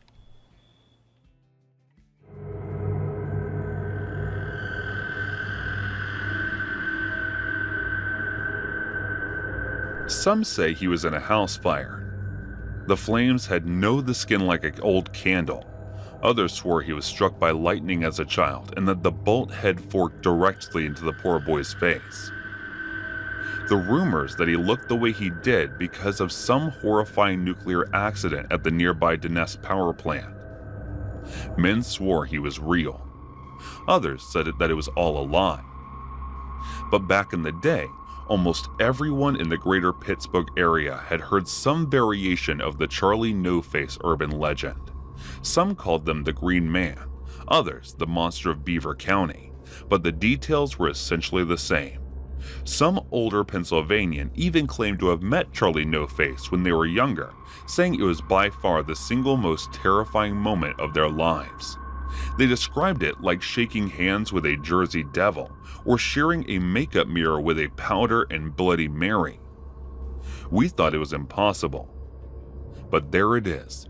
Clear as day, really is you and me, because Charlie No-Face was real. And the story is just about as terrifying and tragic as a person can imagine. On August 16, 1919, an 8-year-old boy named Ray Robinson was taking a walk with his sister and a few other friends out near New Castle, Pennsylvania. At some point, the children looked up to see a rather fetching bird's nest perched atop a nearby tree. Only, this tree happened to be dangerously close to an abandoned railway bridge. It's thought the children were engaged in an activity known as egging, in which children would cruelly steal birds' eggs in order to preserve paint or display them. But when Ray didn't know what was that just a year earlier, another boy had tried to climb the exact same tree and had managed to touch one of the exposed wires that still had a current running through it. The boy died a slow, painful death over the course of 2 weeks, and Ray was about to make exactly the same near-fatal mistake. A horrifying amount of current ran through his young body, so much those eyes, lips, ears, and nose were all hideously malformed, burned away completely. One of his arms was frazzled and rendered useless by the subsequent fall, while one of his hands was blown clean off of his wrist by the force of the electrical current. He went through an ungodly amount of pain suffering. But with the hard work of some top local doctors, little Ray Robinson miraculously survived. As you can imagine, Ray's life became extremely difficult after the accident, and not sure because of his injuries.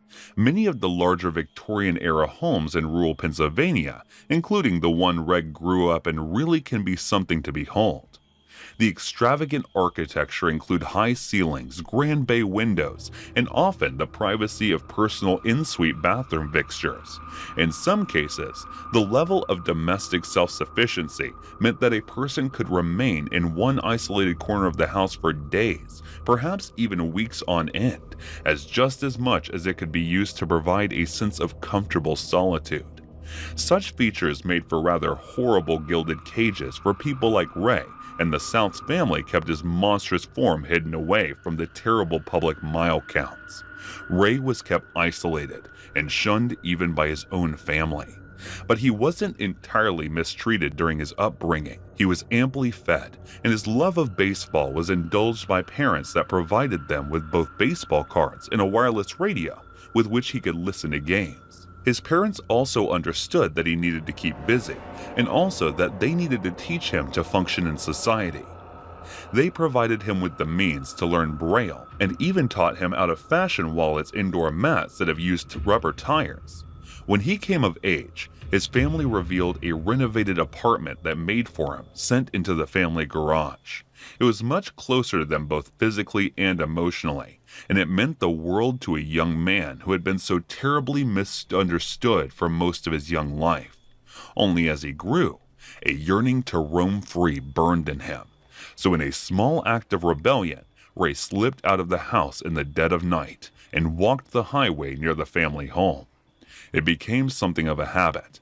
He enjoyed the feeling of the tarmac underfoot, the feeling of the breeze on the skin. After a while, he went from walking the highways once or twice a week to almost every night, always alone and always at night. And this is where the real-life Ray Robinson became a walking, talking urban legend. Most nights, on the rare occasion that a car did come along, Ray was so frightened by the sound of the oncoming engine that it scampered off the road and hid among the foliage. But after a while, he found he was unafraid of the roaring vehicles if he stuck to the side of the road. That didn't seem to bother him, so he made the decision to stop hiding. One day, Ray was walking along the highway when once again he heard the sound of an oncoming car. It unlike so many times before, and the vehicle had just rolled on by having not caught him in its headlights. Ray, or the screech of tires on the road behind him. A man cried out into the night, revving his engine the way that sounded a lot like reversing Ray Spooked, bolted off the road and into the cover of some trees. Ray swore off his nightly walks for a while, but the damage was done.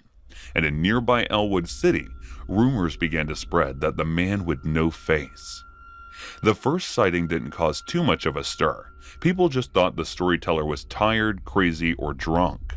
But after a few months, a second sighting of an obviously restless Ray Robinson caused something of a frenzy among the local townsfolk. People would scour the length of the Route 351 once the sun had set, desperate to confirm the rumors of Charlie No-Face for themselves. But one by one, the people of Elwood found the rumors were all true. As one might expect, Ray's rather unusual appearances was the subject of equal parts fascination and revulsion. But for the most part, those that encountered him were not without compassion. People would begin to offer him cigarettes or beer to amenities he had never had the fortune or misfortune to partake in, and like many of us, he found that he enjoyed them. It also seems that he was partial to having his picture taken, and as there are many confirmed photographs of Ray with smiling local arms around his shoulder, as if he was a beloved celebrity. Again, rumors spread that Charlie No-Face likes beers and smokes, and the town folks would bring tributes to Ray on a nearly nightly basis, and this only further incentivized his nightly rambles down Route 351. But not everyone who sought him out had good intentions. According to some Elwood residents, Ray was attacked and beaten up on more than one occasion. One person even tells the story of how one particular cruel character filled a bottle of beer up with his own urine, shielded it, then gave it to the blind wanderer on one of his Moonlight Jonesy. Some would stop him, not for to give him a ride, then simply drive in the middle of nowhere and kick them out the car. Shocking, but not surprising, as anyone even remotely familiar with humanity might be quick to remind you. When older Elmwood residents tells the story of driving down Wallace Run Road late at night with his friends, they brought with them a case of beer, a straw, and some cigarettes, and their usual tribute to the Green Man. Although his friends had seen Charlie No-Face before, our narrator had yet to have the pleasure. And when Ray Robinson finally presented themselves in the flesh right in the seat next to him, the man said he was frozen in terror. Everything they said about him was true, and his face really was green. And as it turns out, there's a rather grim reason behind the discoloration, as Ray's nose was basically an open wound for his entire adult life, and as a result, he often suffered from quite dangerous infections, thus turning his face a slightly verdant woo. People need to understand, the resident was quoted as saying this was a human being, a real person, and someone who endured one of the most tragic lives I've ever encountered. Underneath it all was this beautiful, kind man. Somewhere, there exists a photograph of Ray Robinson posing with a woman. It's clear that she's happy, that she's unafraid of him, and the way she holds him speaks to the warmth that she has for a man she may never ever have met before. All based on a well-deserved reputation of being a kind and gentle spirit that wouldn't let her life-changing accident keep them down. There's also an interview with a man whose brother was killed in action during the Vietnam War. By his own admission, his fascination with Charlie No-Face was a rather eccentric one, but he also credits Ray Robinson with helping through the darkest periods of grief he'd suffered so far. Ray wasn't just an urban legend, he was a real flesh and blood man, and a good one at that. Ray was living in an assisted living facility when he passed away in 1981, as grave as in the Grandview Cemetery located in 139 Norwood Drive in Beaver Falls, Pennsylvania. And coincidentally, it's just a few plots away from the little boy electrocuted in the exact same manner, just a year before his own accident. Occasionally, someone comes along to put fresh flowers down in Ray's grave. It's not clear whether this is one person or many, but the message is clear. Ray's legacy lives on, but it's in the terrifying tales the man with no face on love that those who came to know him show. So here's the Ray Robinson, the urban legend who turned out to be very, very real, and who deserves the rest in the deepest and most heavenly peace.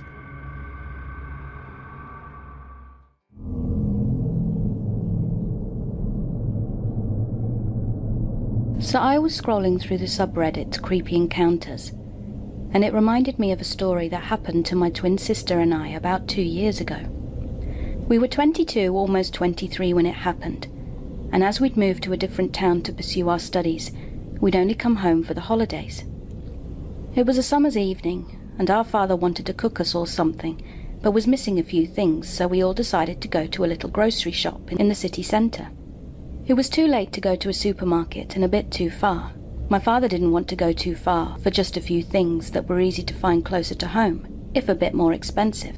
And when we got there, he stayed in the car and sent my sister and I in to get the things we needed. We were discussing which brand we wanted and the price, and an old guy, enough to have grandkids, interrupted us. He asked if we were twins, which is obviously a question we are used to hearing.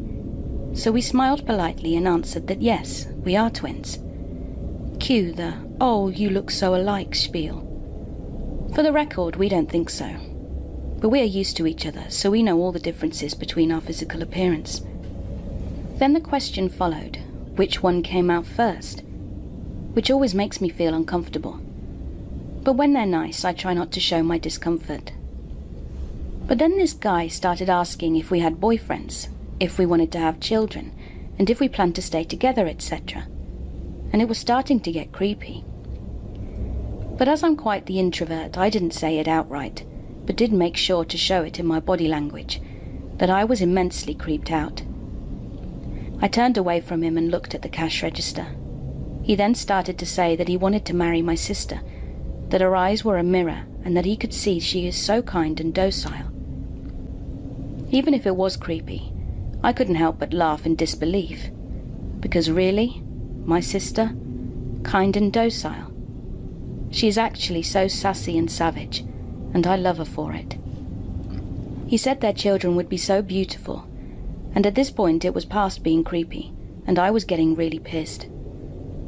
Why the fact that we are twins make him and other people in general think they can say things like that, or ask personal questions. I was also getting really annoyed because my sister and I are super protective of each other. I said that she was not going to marry him, and that it was absolutely creepy that a guy old enough to have grandchildren would say to someone potentially young enough to be his granddaughter that he wanted to marry her and have children with her. We got what we wanted, bought it and left, with the guy behind us trying to apologize and say that he didn't mean it like that. As we were walking out, still ignoring the dude, my sister told me that I should have just ignored him because he wasn't worth it. I don't think we told our dad, because we didn't want him to worry, even though he would have definitely agreed the guy was way out of line. He would have also said that we handled it properly by telling him off, then ignoring him and leaving.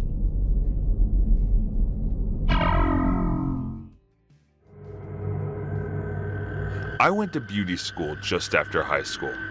So it's just learning what it is like to be an adult work, go to school, and socialize at the same time. If you've ever gone to beauty school, you know the hours are pretty lengthy, and it's a lot of work in a short amount of time.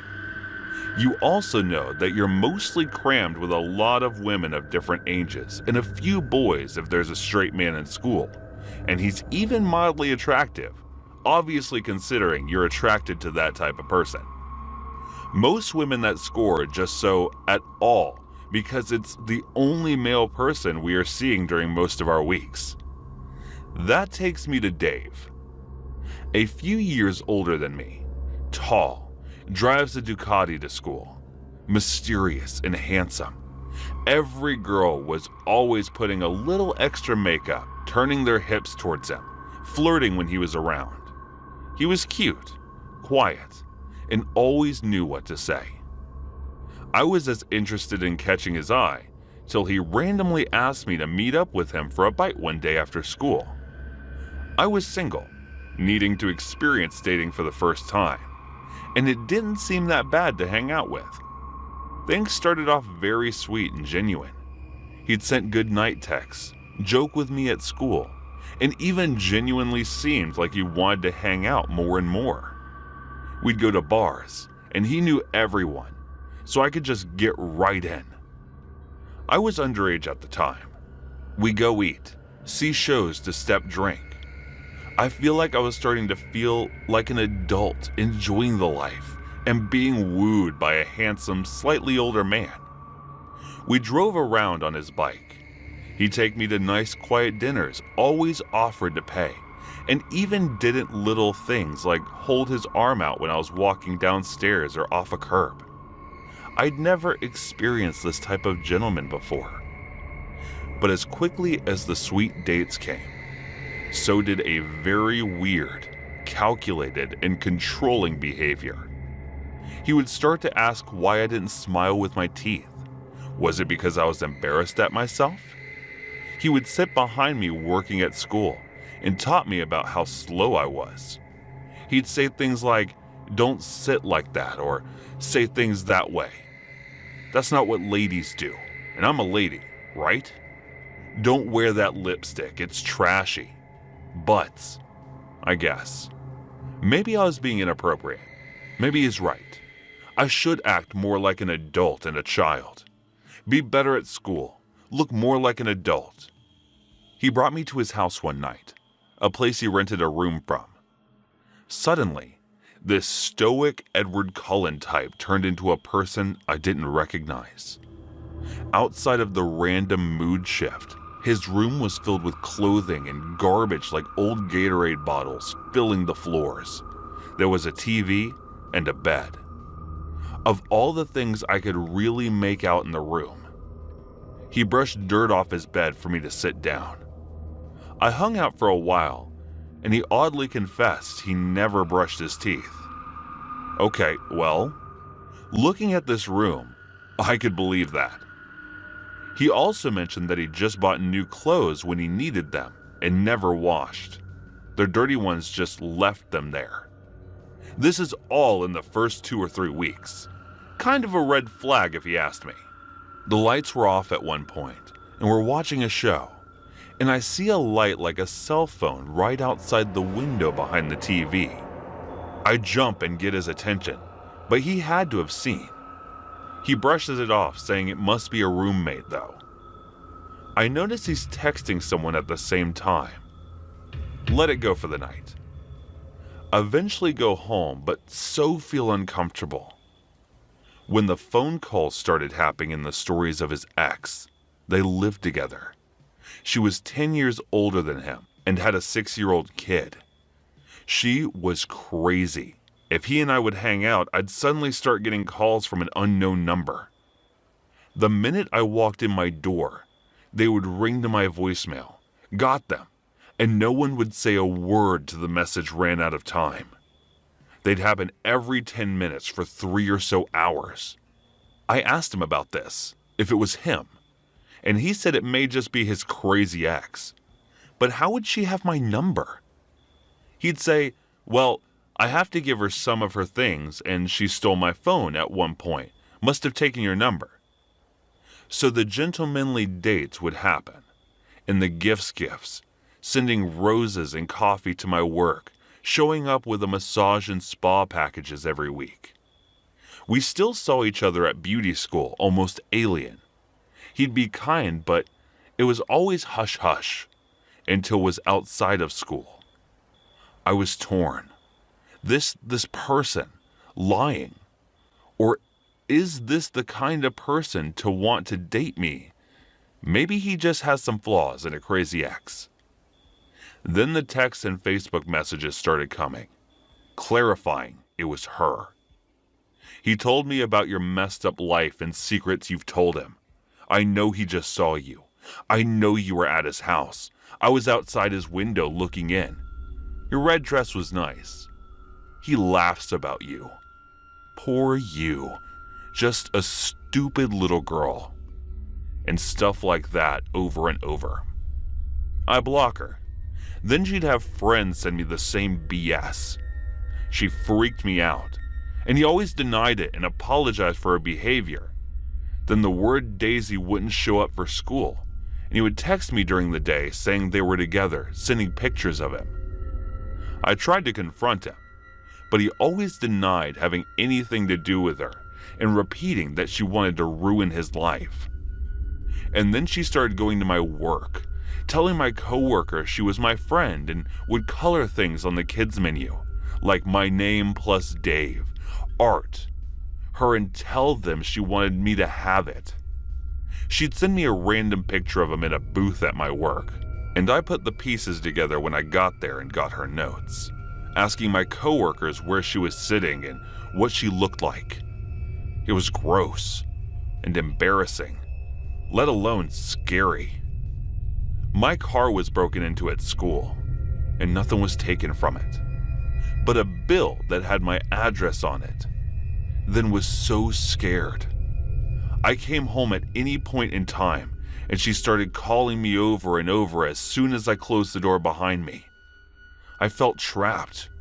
She would call my work and school saying she was my mom and try to get more info on me, or call them as a customer saying to get me fired. My roommates finally kicked me out because they were rightfully freaked out.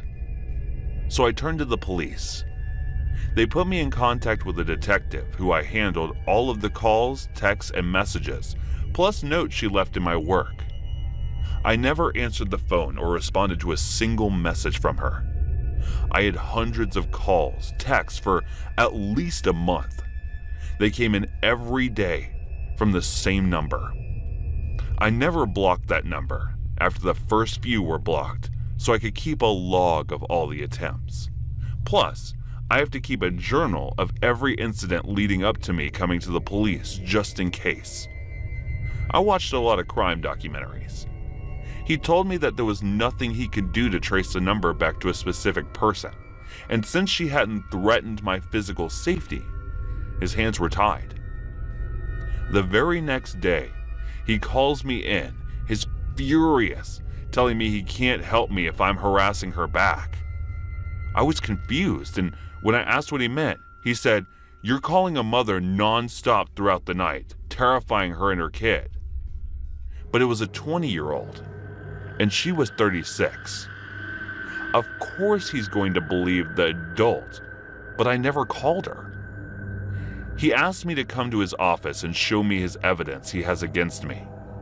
She forged him tons of texts, saying things like, "Well, I can't really say them here, but they were just toxic, which is full of malice," and I just broke down.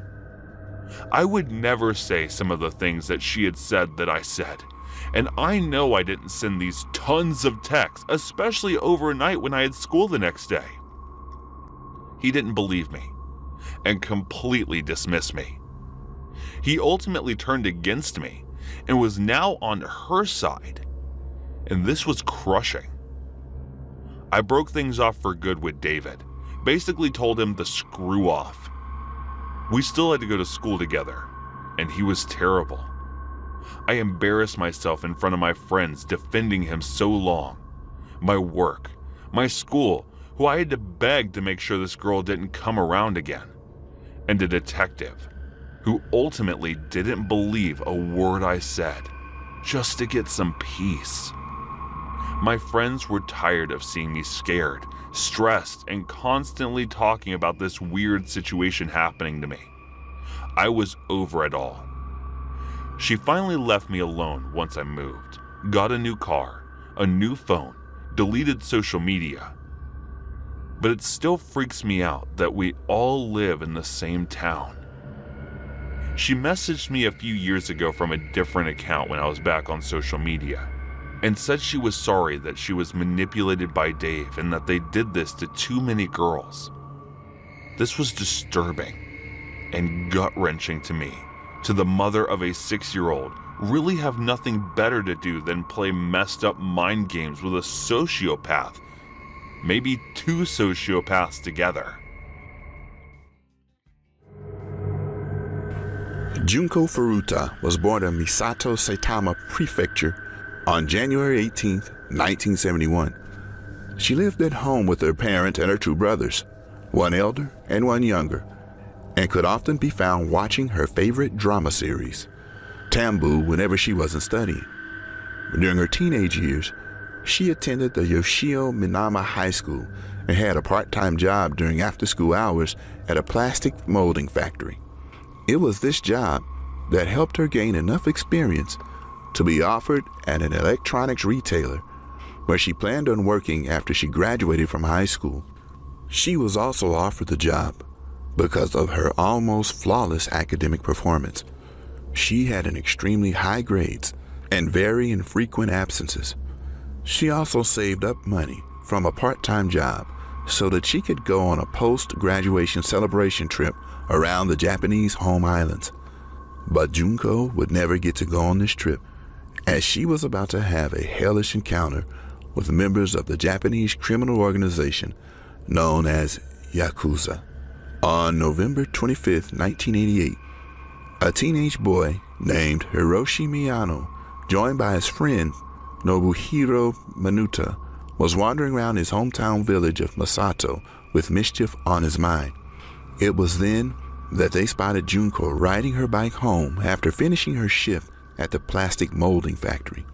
Together, they hatched a devious scheme. Nobuhiro suddenly gave chase and kicked Junko off her bike before being chased away by Hiroshi, who acted as the Good Samaritan and offered to walk her home in safety. The whole thing was a ruse disguised to win her trust, and it worked like a charm. Junko accepted the offer and followed Hiroshi, who said he knew a shortcut to the neighborhood she lived in. But unbeknownst to her, Hiroshi was leading her to a nearby warehouse, and once he let her inside, he told her he was a member of one of the world's most feared criminal organizations, the Yakuza. Hiroshi then told Junko that if she did not do everything she was told, he would have her killed. He then indecently assaulted her in the warehouse, then again in a nearby hotel, with Junko so terrified that she did not want to raise a peep to anyone she saw as they walked between the 2 places. While they were at the hotel, Hiroshi called his friends from the telephone there, bragging to them that he had procured his own personal plaything. The group of friends had a history of kidnapping girls and carnally attacking them, so his friends pleaded with him to share his new prize. Sickeningly, Hiroshi agreed. Just before 3 a.m. the following morning, Hiroshi forced Junko to follow him to a local park, where 3 friends of his were waiting for them. The boys went through Junko's belongings, finding that her home address was written on one of her notebooks. Now they had the ultimate leverage over her, claiming that if she disobeyed or tried to escape, a team of Yakuza hitmen would murder her mother, father, and brothers in the family home. Junko was then taken to an empty house owned by Nobuhiro's parents, where each of the boys took turns beating and defiling her. Junko believed every word of the boys' threat and took each beating without complaint, purely out of the love for her family, who by this point are becoming extremely concerned about her absence. On November 27th, Junko's parents contacted the police regarding her disappearance. Word went around town that she was missing, word that soon reached the boys who kidnapped her. They argued over letting her go or killing her, and disposing of the body. And so one of the boys came up with an appalling, shrewd plan. With the same threats of having her family killed, they made Junko call her parents by phone, telling them she had run away, but was safe with friends and that the police should stop investigating her whereabouts. Whenever Nobuhiro's parents came over to check on their son, Hiroshi forced Junko to act like his girlfriend. But since Nobuhiro's parents were well aware of Hiroshi's status as a Yakuza and were terrified of him, it wasn't a pretense he had kept up for long. Nobuhiro's brother also seemed to be aware that Junko was being held captive and did absolutely nothing about it out of fear of the Yakuza reprisal. Junko was kept as a Yakuza prisoner for over 40 days and nights, and over the course of this period she was beaten, tortured, indecently assaulted by more than 100 other Yakuza members that Hiroshi had invited over. They starved her, hung her from the ceiling, and used her as a human punching bag. They dropped barbells onto her stomach, forced her to eat live cockroaches, and drink her own urine. She was also forced to dance and sing songs while being beaten before forced to commit numerous lewd acts. On some occasions, she was cut open and objects were inserted into the wounds, some of which included a lit light bulb and ignited fireworks. Junko was burned with cigarettes and lighters, and hot wax was stripped onto her eyelids to seal them shut. The boys also tore off her left nipple with pliers and pierced her breast with sewing needles. Whenever she passed out from the pain, the boys dumped her head in a bucket of cold water that kept her at the ready, keeping her awake so that the torture could continue. By the end of 40 days, Junko had been beaten so hard and for so long that her face was almost unrecognizable. And as a result of the repeated violations, she had become pregnant. 16 days into Junko's ordeal, Horishi invited a boy named Koichi Ihara around to the house. Koichi postured as a tough young prospective Yakuza, but was actually horrified by what he saw, how Junko was being treated. When it was his turn to violate her, Koichi found that he didn't have it in him to commit such an atrocious act.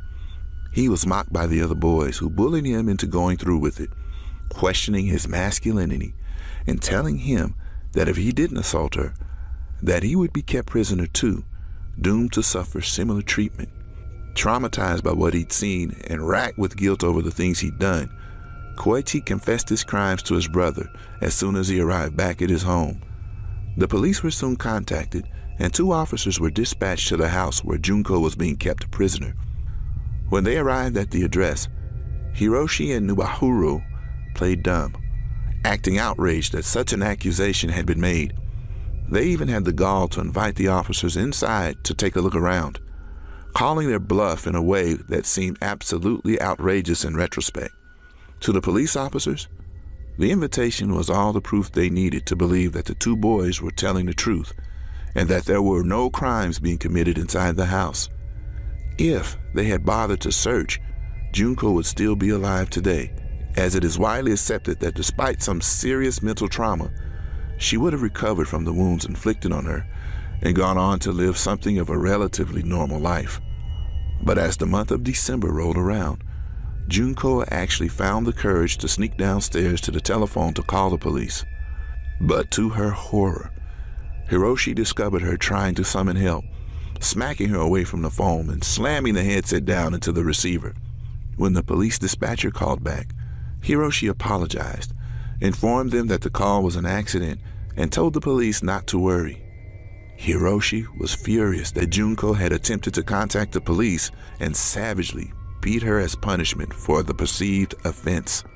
At one point during this particularly savage assault, Hiroshi doused Junko's legs with lighter fluid and set them on fire.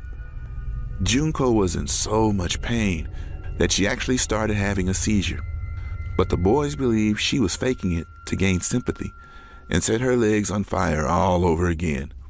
It was about this point in her captivity that Junko reportedly asked her captors to kill her so that her suffering might be over with, but they mocked her for this request and refused. Thinking of more imaginative ways to torture her, such as forcing her to sleep outside at night when temperatures would dip below zero. Somehow, despite being on the verge of death, Junko didn't die of hypothermia. But by the time the torture got that severe, it was having a catastrophic effect on her body. Weeks of abuse had caused Junko to lose control of her bladder and bowels, but she was only beaten harder when she urinated on the floor. She was also rendered incapable of drinking water or consuming food, and would vomit profusely after each attempt. But again, instead of slowing down or attempting medical aid, Hiroshi and his minions only beat her harder from making a mess. Such sustained beatings and torture also had a horrific effect on her personal appearance too. Her face became so swollen that she barely resembled a human being anymore, and her body was so crippled and affected from untreated wounds that she started giving off a sickly, rotting scent that caused Hiroshi and his friends to lose any kind of carnal interest in her. On January 4th, 1989, after a humiliating loss during a game of Mahjong, Hiroshi hurried to take his frustrations out on Junko. Taking place over the course of 2 hours. This was perhaps the most brutal, sustained, and cruel beating that she had ever been subjected to, and the details are honestly not worth going into. Given how vile the previous assaults on Junko were, you can imagine how despicable this last one was, and as a result, Junko finally succumbed to her wounds and died later that day. When the boys discovered that she was dead, they wrapped her body in bed sheets and stuffed what remained of her into a travel bag. They then shoved her body into a 55-gallon drum and poured wet concrete into it, driving the drum out into a suburb of Tokyo before dumping it in a secluded area. A few weeks later, on January 23rd, Hiroshi was visited by Japanese police officers and arrested. But as it turns out, this is for an assault on a different girl than Junko, one that had occurred back in December of the previous year. The officers then bluffed Hiroshi into thinking that they knew he committed more serious crimes, and out of the blue, he suddenly confessed to the killing of Junko and told them where they could find her body.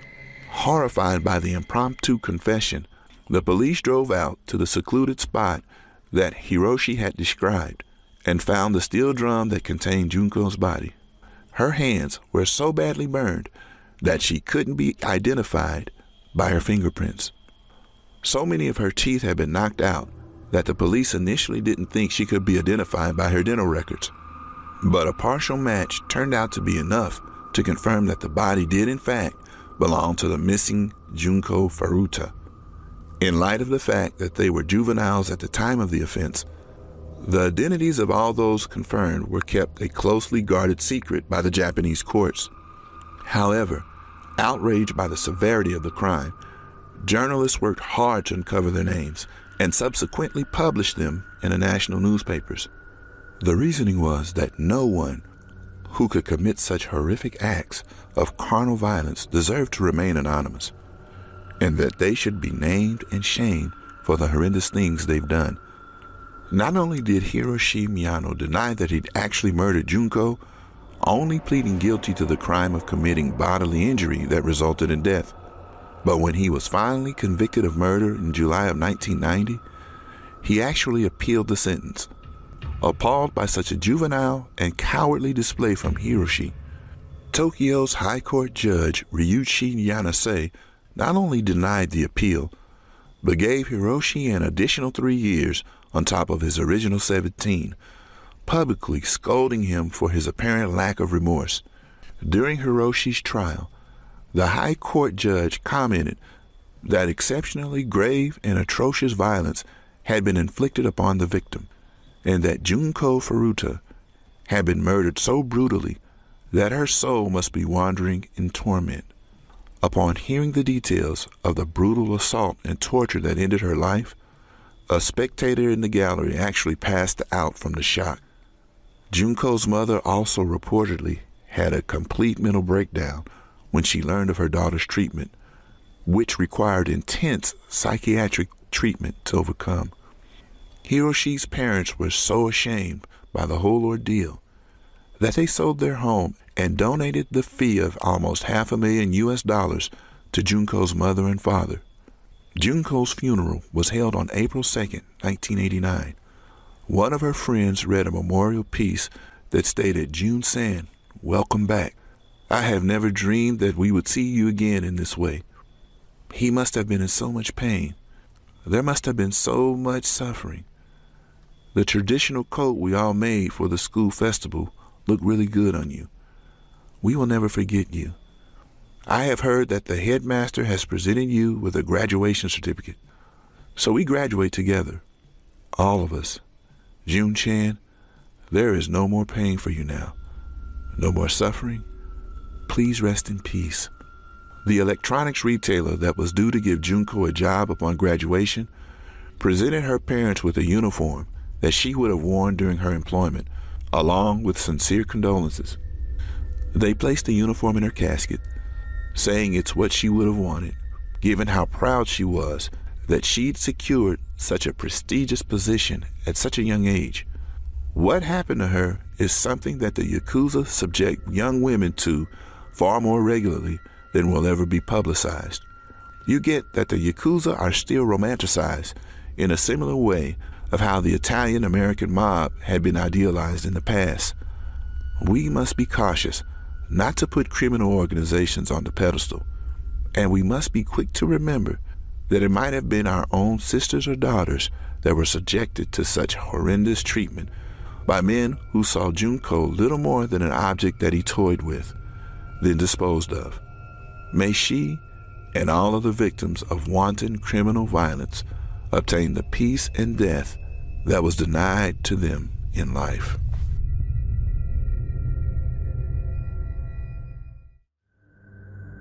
On November 16th of 2004, 64-year-old Mitra Simjanos had disappeared after visiting a meat market in her hometown of Kashava, North Macedonia. Just less than 2 months later, on January 12th of the following year, police found her dead body. She had been strangled, bound, tortured, and violated, but had only been dead for about 2 weeks, meaning she'd been kept prisoner somewhere and continually tortured for quite some time. Almost 3 years later, in November of 2007, 56-year-old Bitsela Kaska disappeared while walking almost the exact same route as the murdered Mitra. She too was found early the following year, having received very similar treatment to Mitra. Then, May of 2008, 65-year-old Zivaza Tamil Kaska received a call saying that her son had been hospitalized. She disappeared on her way to the hospital, and it was later revealed that her son was in picture-perfect health. Her body was found a few days later. Unlike the previous 2 victims, she had been bound with telephone cords before being tortured, violated, and strangled. Macedonia police were reportedly mystified by the murders, and there was a complete lack of cooperative forensic evidence at the scene, meaning the killer had no previous convictions, and the only connections between the 3 women was that they were all employed as cleaners for a collection of different temp agencies. Aside from that, there was no motive, no evidence, and no way of knowing who the killer might be. It most certainly made for an interesting case, and as word spread among the people of Kishavel that they had potential killer in their midst, panic began to set in. The murders had also gained the interest of a 56-year-old journalist named Vlado Tanaski, a veteran reporter who spent his career at 2 of Macedonia's most prestigious newspapers, and Milana began his own private investigation into the murders, detailing his work in a series of articles that were published in the likes of Nova Macedonia and New Trinsk Vink. The Macedonia public were gripped by the articles, and for a while, it seemed as if Vlado might actually uncover the identity of the man they called the Kidshare Vault Monster. To them, Blanco was a hero, with the articles turning him into a national sensation and reviving what had been a floundering career. But it was during a read of one of the articles that a Macedonia homicide detective noticed something strange. Indeed, the articles were superbly written and pinpoint accurate. Yet to the detective, they seemed a little too good. Vlado was privy to a level of detail that could only have come from actually reading the case files, and sharing such documents with a journalist constituted either gross incompetence or possible corruption amongst the presiding officers. An extensive investigation was undertaken, but the source of the leak couldn't be found. In fact, informal security surrounding the investigation was positively airtight. And that's when it occurred to one officer that there was a second explanation to why Vlado knew so much about the murders. One they had to explore, no matter how unthinkable it was.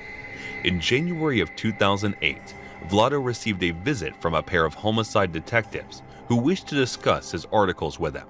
He was only too happy to answer their questions, believing his work was actually helping them catch the killer. And in a way, that's exactly what happened. Because when the police asked Vlado how he knew that the killer had used telephone cord to find his victims, the journalist fell silent. It was explained to him that only the investigating detectives were aware of this piece of information, and unless he could point the finger at the collaborating officer, Vlado had some serious explaining to do. When he failed to account for where such knowledge had come from, the police asked him to provide a DNA sample for use in the ongoing investigation. They assured Vlado that it would be used to rule him out of the investigation, and then, if he had nothing to hide, he had nothing to worry about. But Vlado did have something to hide, because when law enforcement compared Vlado DNA to a sample taken from the victim's corpse, it came back a match. The police had finally discovered the identity of the Kashava monster and was flooded with Jinsky himself. Following the Vlado arrest, the police built up a picture of the man who Sharp the client had driven him to violent insanity, and the 18 months before the first murder took place, Vlado's father had taken his own life. His mother accidentally overdosed on prescription medication, and he was laid off from his job. On top of that, he and his wife apparently separated when she moved to the Macedonia capital of Skopje. Police then moved to search the Tenacity's family's holiday home, a cottage in the countryside that they often summer. That it was there, the police uncovered a huge cache of adult material, ropes, and cords, which they used to tie to victims, and items belonging to the women Vlado had killed. Yet in a bizarre twist, police also discovered that Vlado's mother had been employed as a cleaner for most of her adult life, the same profession shared by his victims. This made for an extremely chilling addendum to the investigation, opening up the possibility that Vlado had suffered a complete mental break and had targeted the women because they resembled or even smelled like his mother. The salsa suggested that he'd had a fraught relationship with her, something his wife and friends said they were almost totally unaware of. Macedonia police were also planning on questioning Vlado regarding the disappearance of 73-year-old retired cleaner Gorsia Pavleshi, which had occurred on May of 2003. But following his transfer to Tetovo prison, Vlado was found dead in his prison cell on June 23rd. He had apparently drowned himself in a plastic bucket of water, his only means of taking his own life. It was an anticlimactic end to a story that had rocketed Macedonia society. The idea that a man was so desperate for the respect and admiration of his peers that he would literally kill for it, and that somehow, in the course of his violent campaign of murder and deception, he ended up targeting women that reminded him of his own mother. This was a few years ago, just after I'd left college. I'd been working at Walmart for a while before moving to the customer service counter. My first holiday season was almost my last. After experiencing the post-Christmas returns period, I'd threatened to quit if my boss didn't move me out. Thankfully, she relented and I was given my own department. That's where I would stay until the next year's returns rush. I was doing my regular thing in electronics when my boss came to me for a favor. One of the girls scheduled to work customer service had just quit on the spot. She couldn't spare anyone else, and she knew I'd worked there before. I told her no before she could even finish, but she continued to beg. As one last desperate move, she offered to give me New Year's Eve and day off. It was an offer too good to refuse, and I reluctantly agreed. In spite of the desk being backed up to the doors, my fellow coworker and I were blowing through the line fast. People seemed to be a bit nicer than they had the previous year. That was until I began assisting this unkempt-looking man. He had a car seat for a toddler that he wanted to return. The guy seemed a little out of it. I had asked him twice about the receipt before he pulled this crumpled piece of paper from his pocket and handed it to me. I unfolded it and began the refund process. As I took the seat from the counter and sat it in a nearby basket, I made a passing comment to a coworker about the guy returning it because he needed to get high. It was just something that I expected from the area, something to that effect. I know it was in bad taste, but my coworker laughed and I returned to the counter to give the guy his money. He was staring a hole through me and gritting his teeth. He said, "I heard that. I'd watch your back if I were you." I could tell he meant business. I didn't want to draw attention, so I apologized under my breath and quickly handed him his money. Before he was able to say anything else, I called for the next customer. He reluctantly stepped away but remained close by, continuing to give me a death stare for several minutes. There was something about the look that terrified me. Although I kept working, a feeling of nausea boiled in my guts until he finally left. The next 3 hours dragged by, and because of the incident, my mood had taken a drastic downturn. I was overjoyed to see it end, but terrified of what may await me outside. There was no way I was going to my car alone. I went to seek out a coworker that I'd been dating on and off for a while. He agreed to walk me out to my car, and we stopped just inside the doors to look out. I didn't see the guy, so we continued on. The two of us stopped again briefly, but there was still no sign of him anywhere. Customers were coming and going, driving by us. Nothing looked off, and we headed across the lot to my car. I was relieved and beginning to think that I had just been overreacting. I knew it was a stupid thing to say, but I didn't know what the outcome would be. Then a car came out of nowhere and began racing up from behind us. The headlights were blinding, and I just began to panic and I froze. And if it wasn't for my companion, I may have been run down. He pushed me between two cars, following close behind. As the car sped by, the driver hurled a disgusting name at me and disappeared onto the access road. I thanked my hero and slowly got back to my feet. He insisted that we call the cops, but I refused. As stupid as it may sound, I was afraid involving them could cost me my job. But allow me to explain. I've been chewed out for being rude to customers before. I would have to explain why the man was so angry to me. If my boss heard what I'd said, I'd definitely lose my promised 2 days off and probably be fired. Rightfully so, I guess. Of course, I could lie and play dumb, but that never works out in the end. I decided to wager on the chance that he was done with me and would move on. And that turned out to be the case, fortunately. Various coworkers continued to walk me to my car after that shift. 2 months passed before I figured I was safe and returned to going solo. To this day, I've not seen that man again and hope never to. Whether I just got lucky or he never intended to kill me, I'll likely never know. Either way, I'm just happy to be alive. My attitude towards strangers changed after that incident, and for the remainder of my time working directly with customers, I made a concerted effort to treat them with respect. I suggest you take this story to heart. We may all have our little episodes of disrespect when dealing with our fellow person. Nobody's perfect. I'm definitely not. But keep in mind, however, you never really know what a stranger is capable of. One arrogant little slip could cost you your life.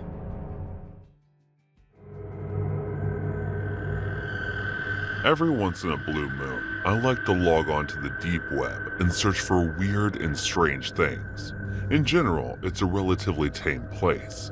All the stories you hear about red rooms and hitmen are bold 99% of the time, and these sites you see covered on YouTube are just FBI and other various law enforcement agency honey traps set up to capture criminals and stupid kids looking to score online.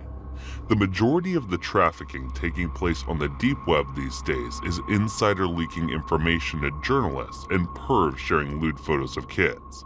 Yes, there are many other uses for it, but the virtual anonymity of the platform allows these behaviors to thrive. I would like to make it clear, I wholly support whistleblowers having a safe place to pass on information they might have, by the way, but obviously not the illicit stuff that people do on there. And the story that I'm about to share occurred in my early days surfing the deep web. I had heard all the stories and was eager to see how real they were.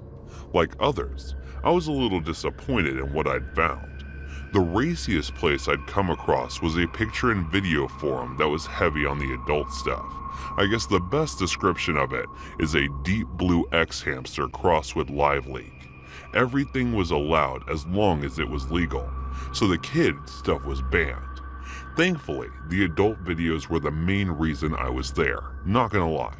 A lot of the other members traded their homemade videos and pictures between one another, and I enjoyed checking those posts out.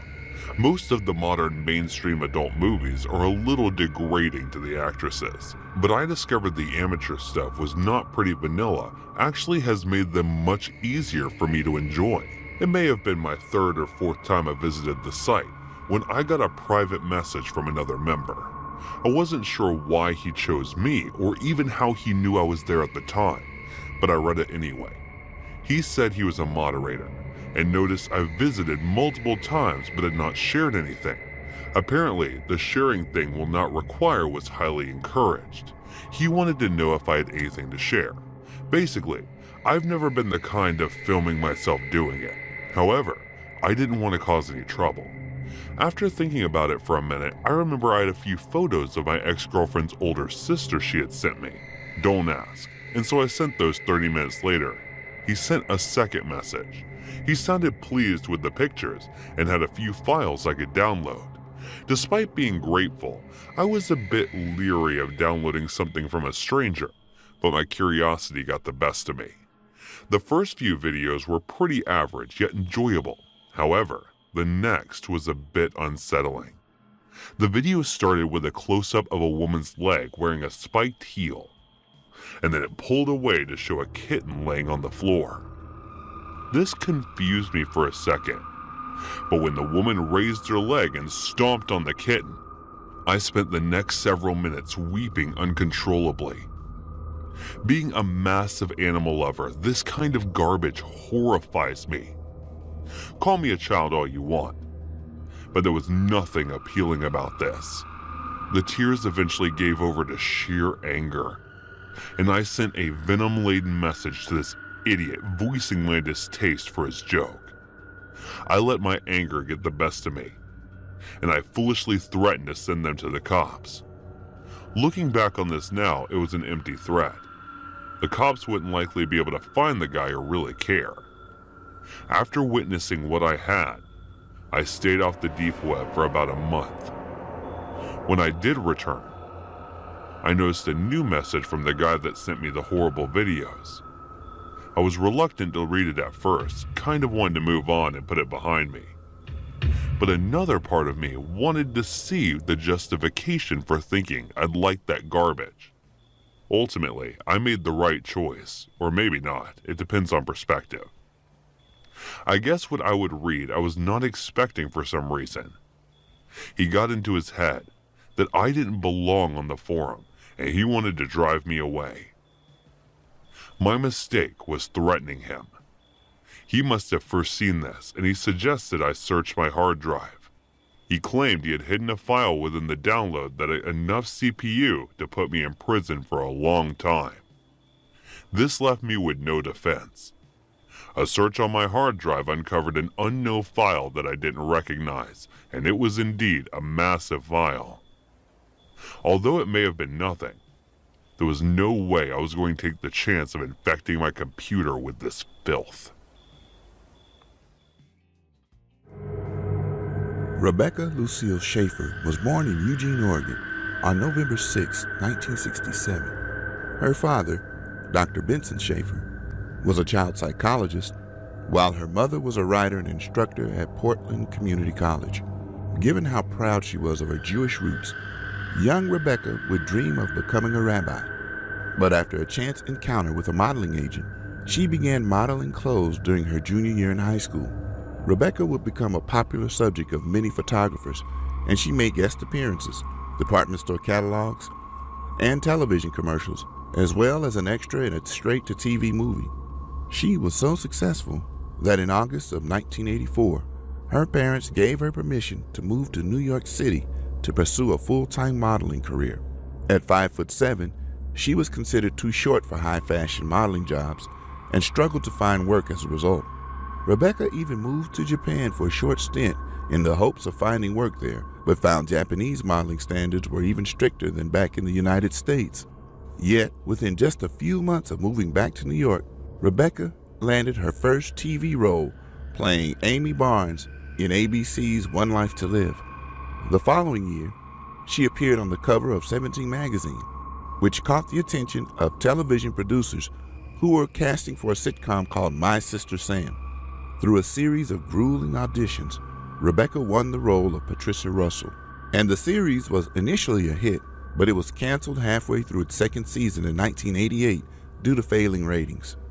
The role established Rebecca's acting career and earned her several other roles in a variety of different productions.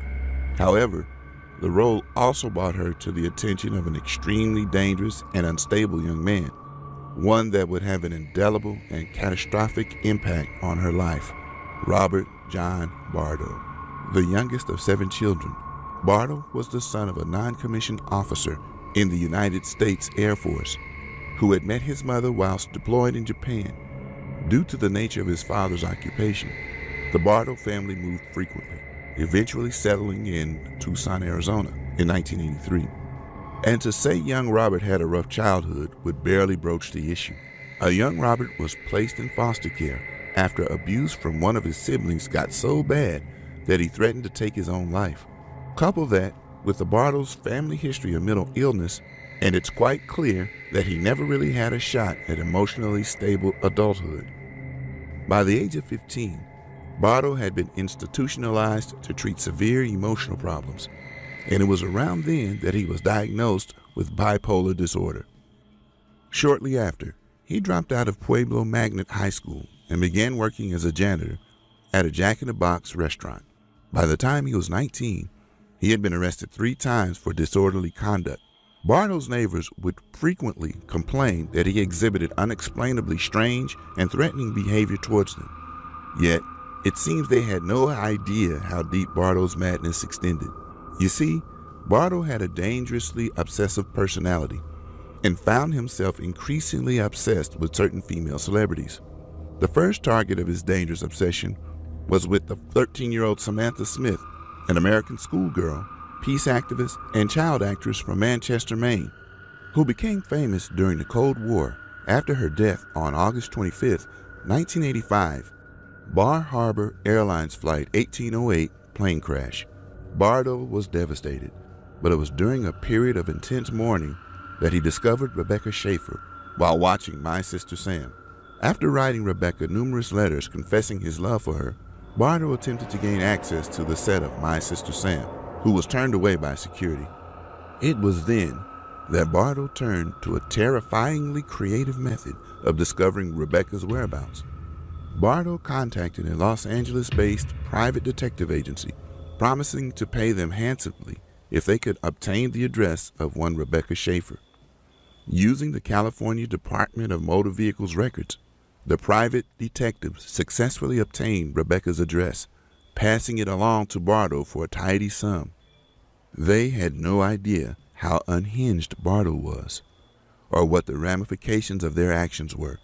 They were soon to find out just how irresponsible they had truly been. On July 18, 1989, Bardo drove to Los Angeles to confront Rebecca at her home. He was angry because she hadn't bothered to reply to any of his letters, but not only that, he was furious because she appeared in a raunchy love scene in the movie scene from The Class Struggle and Beverly Hills. Bardo allegedly told Rebecca that she'd lost her innocence, and then in partaking in such an impure movie scene, had become just another Hollywood harlot. He entered this bizarre tirade by assuring her that he was a big fan. Now all he wanted was the best for her. Rebecca was terrified and told Bardo she wanted nothing to do with him, slamming the door in his face and rushing to call the police. They assured Rebecca they'd come over to her as soon as they could, but the situation wasn't an emergency at the moment, and no lights or sirens were rushing to her apartment. In the meantime, a heartbroken Bardo walked over to a nearby diner to get some breakfast. His plan to win over Rebecca had failed.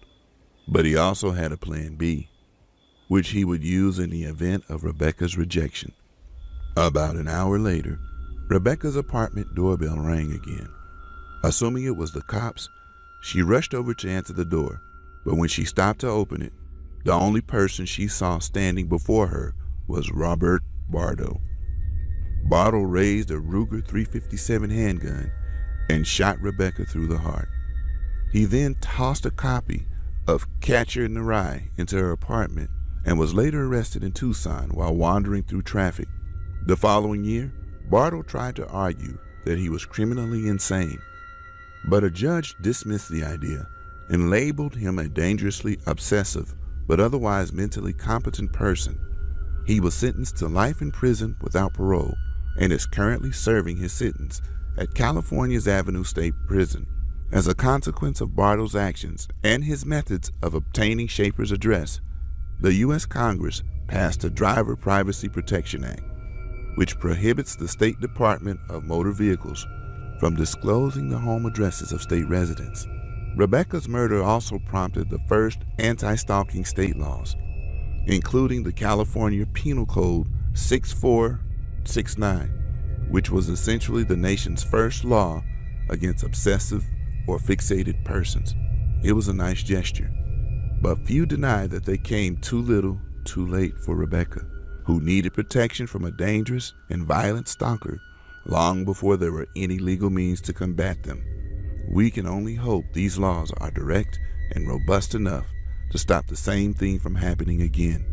But given the determination of the human spirit, that seems like wishful thinking indeed.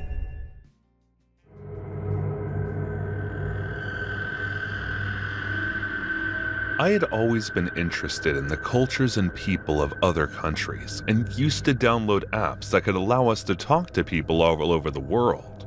At the time, I was in the college pursuing my graduation from arts. My classes were only on weekends, so I had plenty of time, which I mostly used over the internet, talking to my friends around the world. One day, I came across an app, and its name was Bottled. It was a pretty interesting app. You had to write a message, placed it in a bottle, and throw, and someone across the globe would receive your message. I was enjoying it and making new friends.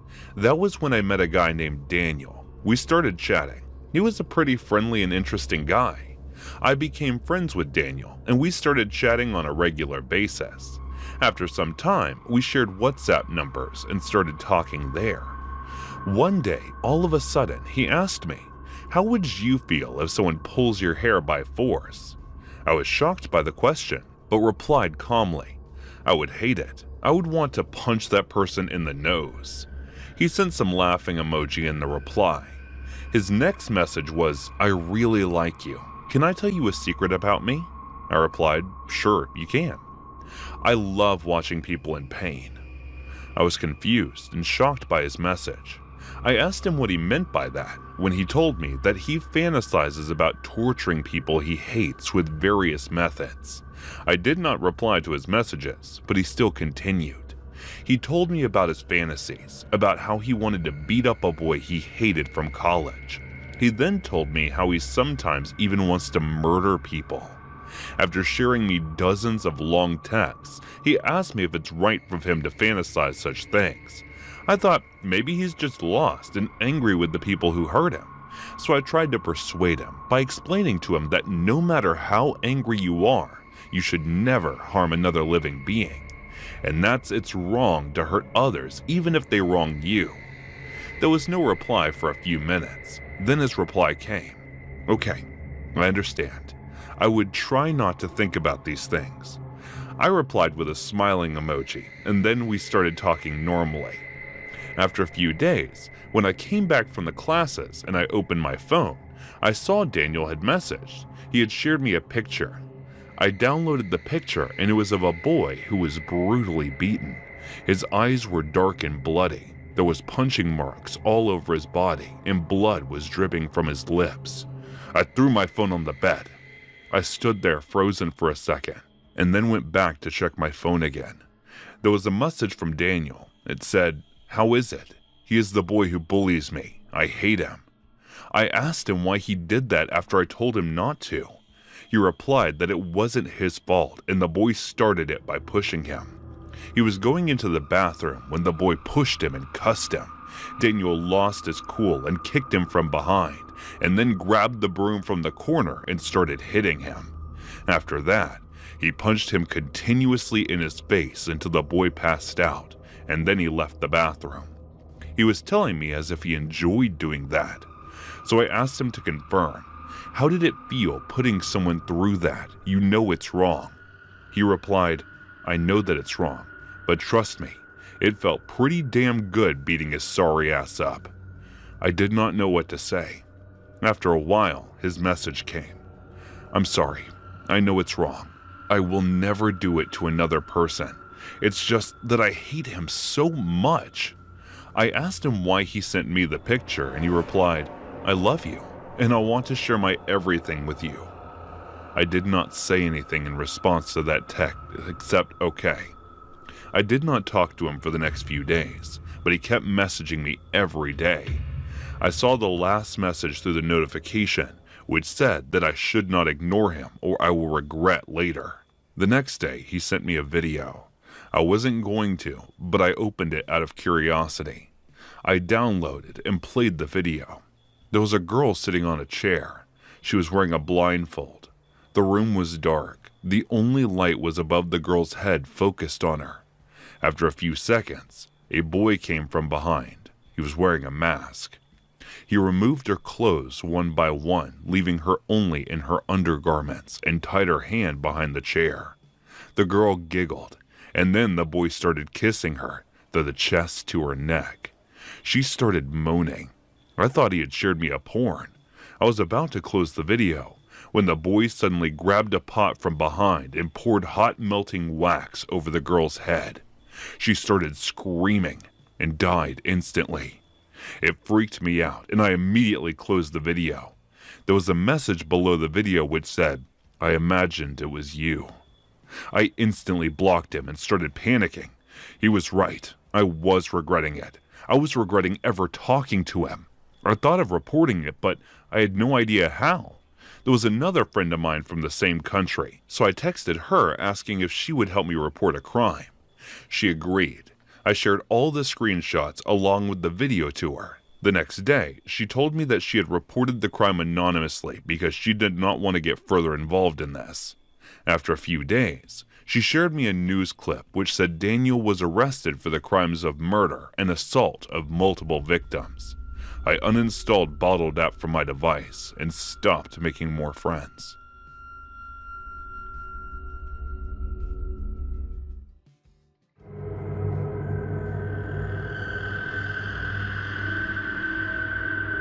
I was raised over in Little John Island back in Maine. John has a small community of about 100 people just off the coast near Yarmouth. Technically speaking, it's long been incorporated into Yarmouth Township, and all the island kid bus across the bridges to the high schools there. But try telling that to the islanders. We never say we're from Yarmouth when people ask where we're from. We answer Little John every time. Maybe it's the fact that we're cut off by the ocean. Maybe it's just the people who live there. But this strong sense of togetherness and independence on Little John, kind of like a siege mentality only without the siege. As I said, the island kids used to catch the bus across the Talbot Road and the Sandy Point bridges in order to get to school, which included me. It just so happened that my favorite teacher, Coach Collins, was also an islander, and he was my favorite teacher for two reasons. Not only did he teach history and coach the senior ice hockey team, but he was just an all-around nice guy too, and used to give me a ride home after practice. Since walking home during a Maine winter night can almost be downright dangerous. Coach Collins was the kind of guy that kids like me really looked up to. He almost turned pro after playing hockey in college, won a Bronze Star in Vietnam, and unlike many of his colleagues, in a way of talking to his students that made you feel like he was your cool uncle or something. He was the best. No one had a bad word to say about him, and for a long time, Coach Collins occupied some mythical status in the town's collective consciousness. So it's March 7th, 1989, I remember the exact date because Dino Ciccarelli was traded from the Minnesota North Stars to the Washington Capitals. He was the outlaw hockey player for a while, a complete jerk, but God could he shoot a puck. And it was all we talked about at practice at night. Then in the middle of practice, I looked and see my girlfriend's best friend Kelly standing at the edge of the ice. She starts calling me over, and when I get a chance, I skate over to see what she wants. Kelly tells me that my girlfriend wanted me to call her as soon as I got home. From the way Kelly was acting, I knew it wasn't going to be good news. Consequently, I'm totally distracted for the rest of practice. My shooting sucks, and I'm in a stinker of a mood. By the time it comes for Coach Collins to give me a ride home like usual, he does his regular approachable patriarch routine. He talks, he dishes out some wholesome advice, and suddenly I'm not catastrophizing so much anymore. I thank him, go inside, call on my girlfriend, and what are you now? She wants to break up. Coach's advice sort of stopped me from having a full-blown teenage heartbreak moment, but I was still upset. Only I couldn't just sit around eating ice cream and feeling sorry for myself. That was masculine upset. I was troubled, so to speak. I figured I'd steal one of my dad's beers and go for a walk in the woods, maybe stand out on Madeline Point looking all broody and such. So that's exactly what I did. Looking back on it, it was just puppy love, no big deal. But as I said, it bruised my ego enough to feel like heartbreak, and that's all that mattered, I suppose. Either way, I found myself wishing I could talk to Coach Collins about it again. A guy like that had seen and experienced so much, and he still managed to come home and start a happy, functional family. He'd know what to say. He'd know what it was I had to do. I'm almost a Madeline Point, and I'm right where there's a kind of fork in the dirt road. One way leads to the water. The other is the overgrown driveway of a long-abandoned house. Now the sun hasn't quite set by that time, and there's still a little bit of that blue twilight in the sky, and it gives the rotting old structure this awesomely creepy vibe. So creepy, in fact, that I almost soiled my pants when I heard some car horn let out the short, sharp horn from somewhere real close by. I had no idea anyone else was around. The whole point of walking out that far towards Madeline Point was so I could be on my own. And since the place was normally deserted during the drizzly Maine springtime, I was kind of spooked that anyone was there at all. But by that point, I'm a little buzzed and naturally curious, so I started cautiously padding off down the overgrown driveway, trying to find the source of the honk, when I finally saw the truck that seemed to be parked deliberately out of sight among the trees. I couldn't believe my eyes. Remember how I said I wish I had Coach Collins to talk to, that I could have really used some of that wholesome, cool uncle advice he'd always had on hand? Well, guess what? Like some miraculous act of God, whose truck should I find parked in the trees but Coach Collins? This is weirdly comic moments at first when I'm super happy to see his truck. But I also realize I'm carrying the beer I stole from my dad. I dart back out of sight, toss the beer, then start chomping on the stick to double mint that I've been carrying to get the smell of booze off my breath. I'm just about to come back around the trees for a second time when the passenger door of the coach's truck swings open. I watched as someone basically falls out of it, stumbles through the feet, then leans up against a tree and starts puking. I could tell right away it wasn't Coach Collins. It actually looked like a girl. And it was confirmed when I heard the kind of high-pitched puking sound she made. Okay, I realize that might sound weird, but guys and girls puke different. It is what it is. But anyway, I started straining my eyes to see who it is. Light is getting pretty low at that point, and without being able to see behind the mess of long hair, it was hard to tell exactly who it was. But then I hear Coach Collins saying something from inside the truck. Only it didn't sound like the Coach Collins I knew the back in the truck. Maria. Then I realized who it was. Maria and I had chemistry together, so I had spoke to her once or twice, and she'd been a cheerleader for the longest time until recently dropping out of her squad. Her dropping out of the squad had coincided with a decline in her GPA and an overall odd shift in her behavior. A bunch of rumors went around that ran the spectrum of patiently ridiculous to sinisterly believable, but the truth had remained in the dark. He had something was definitely having a negative effect on Maria. And there came a moment when I realized I might have just found out what that thing was. In among the trees, maybe 40 or 50 feet away, I watched Maria wiping her mouth before the coach yelled something at her from the driver's seat. "Don't make me tell you again, Maria. Get back in the truck."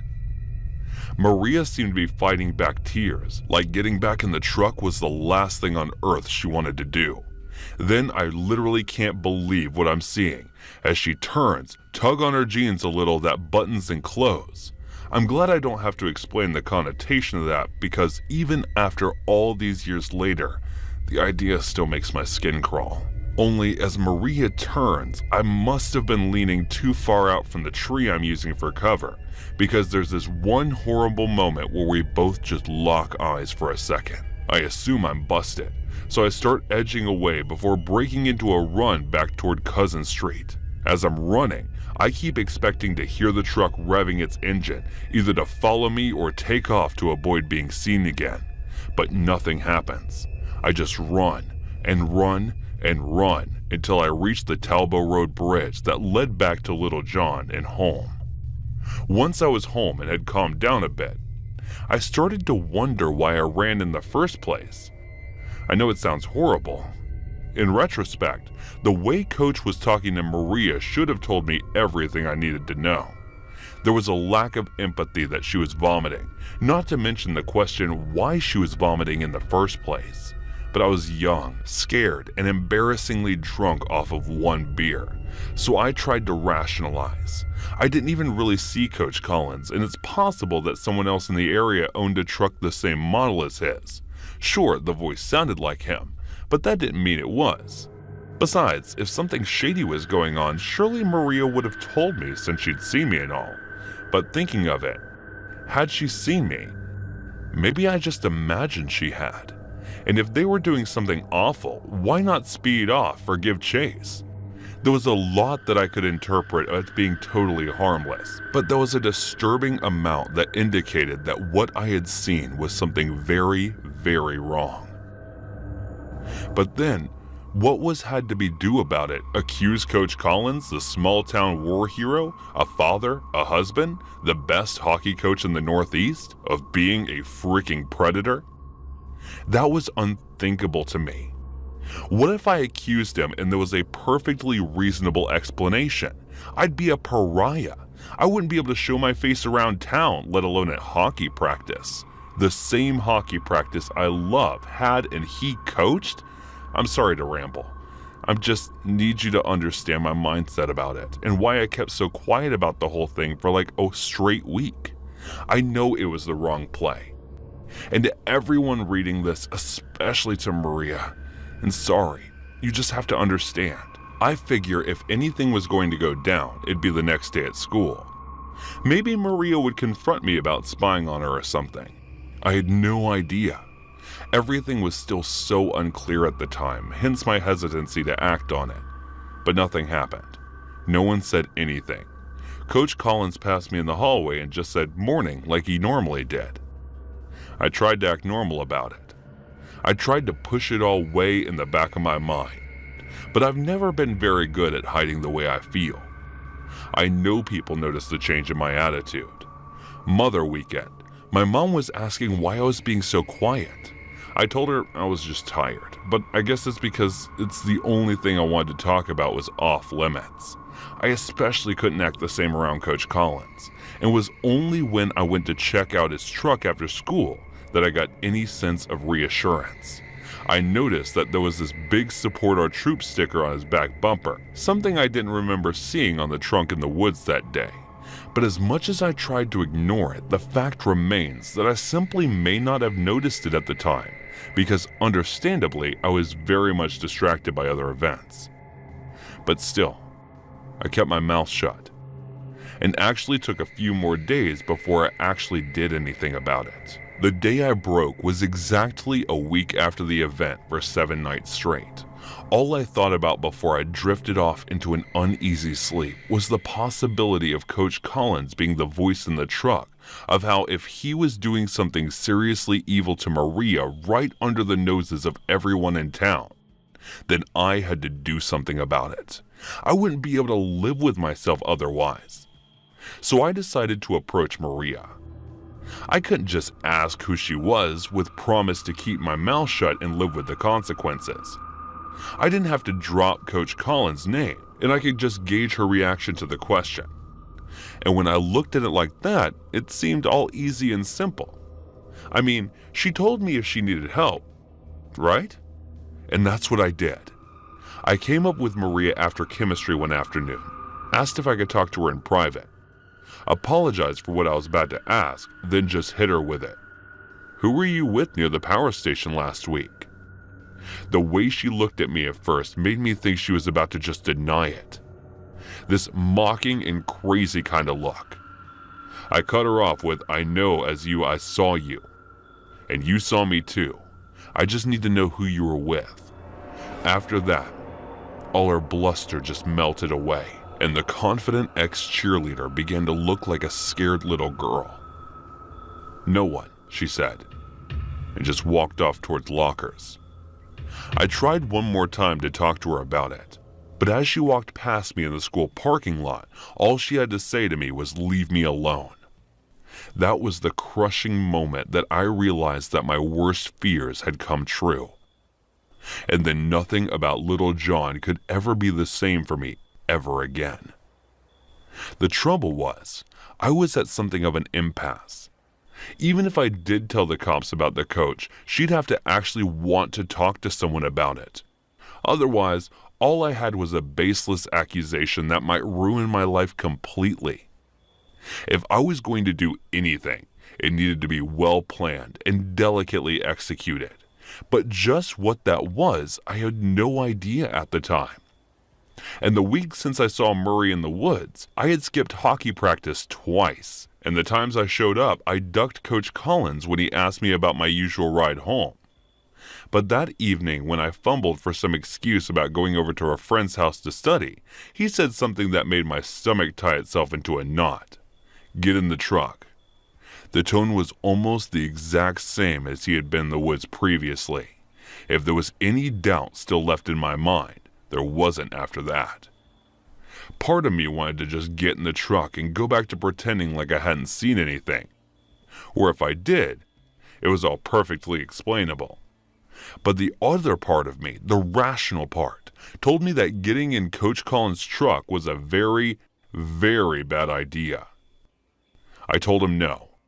Nothing else. Just one solitary no. And what followed were a few moments of silence as I saw a look come over the coach's face that I'd never seen before. He became cold, expressionless, and only later did it occur to me that what I was looking at might have been the last thing one or two Viet Cong guerrillas saw before. You know? Then he spoke. Have you got something you want to ask me, son? I just shook my head. Good. Because being so close to graduating, it would be a shame if anything were to keep you from your studies, wouldn't? He said, and waited for a response, and I didn't say a thing in reply. Kid like you has a lot of potential. You can enroll in some fancy college across the country, get some well-paid big city job, and just leave little John behind. Never look back. You understand me? The horrible thing was, I didn't understand. I heard what he said, and I saw the appeal, but I hated him. I felt betrayed, and I wanted everyone to know he was a liar, a cheat, and a predator. So after a week of doing nothing, I finally went home and told my mom I know it was something I should have done a week prior. It was obvious just from how tactful she knew how to handle the situation. She drove over to Maria's house, talked to Maria's mom, and private, she was quick to add. Then the pair of them approached Maria and just, I didn't even know, used their mom magic to just coax it out of her. But the time she got home around 10, just 3 hours after she left, She said Maria and her mom were ready to go to the police. Only the thing is, unlike Hollywood movies where there's usually some big resolution and everyone gets their just desserts, etc., this story doesn't have a real end to it. Coach Collins was questioned by police, but since the DEA or judge, whoever, didn't think there was enough evidence to push for a trial, the coach was never arrested or charged with anything. Maria, on the other hand, died in a car accident where the other driver was twice over the legal limit, just smashed into her and her sister while they were coming back from Portland one night. It was a horrific tragedy and meant that whatever secrets Maria had went to her grave with her. But the cherry on top is not only was Coach Collins never punished for what he did, but he was right about me. I went into a college on Seattle, ended up getting a job here in Oregon. Mom and Dad moved into Portland as they got older, so I've not been back to Little John in almost 20 years now, and honestly, I'd like to keep it that way. I can't stand small towns in general anymore. My wife thinks that's cutesy and kitsch, but only because she grew up in Chicago. Me, I know how small towns work. I know they all have dark secrets buried just below the surface. But unlike big cities where bad things happen all the time, people just don't see it. In small towns, people know all about the bad things, and it's not that they can't see it, they just choose not to. I was 17 at that time, and I need to give you a little background. It was 80s and before cell phones. I'm a female, and I had a best friend at my high school who I'll call C for short. C and I met when her brother asked me to be his girlfriend, and she didn't like me at first. She would walk around me and taunt me, but once I stood up to her, she began to respect me and then got to know me properly. Now, because I knew her and her brother, it was a very short-lived romance. I spent a lot of time hanging around at their house. And C also had a young twin brothers, her mom and her older male cousin who lived in the house. Over the time I became close friends with the family, and her mother even offered me a job. She sold beautiful clothes via fashion shows and asked me to be a model. I really enjoyed that job and the friendship I made. Then one night, she asked me to spend the night, which I hadn't done before, so I said yes. But I couldn't get a ride to her house until it was already pretty late, and my ride dropped me off, and rather than waiting to see if I got in safely, just drove away.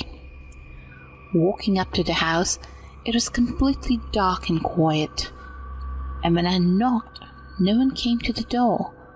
I knocked again, and still nothing. I was stuck there and had to get someone to wake up and let me in. And I was beginning to get scared. There were a couple of other houses on the street, but for some reason, they were all dark and quiet too.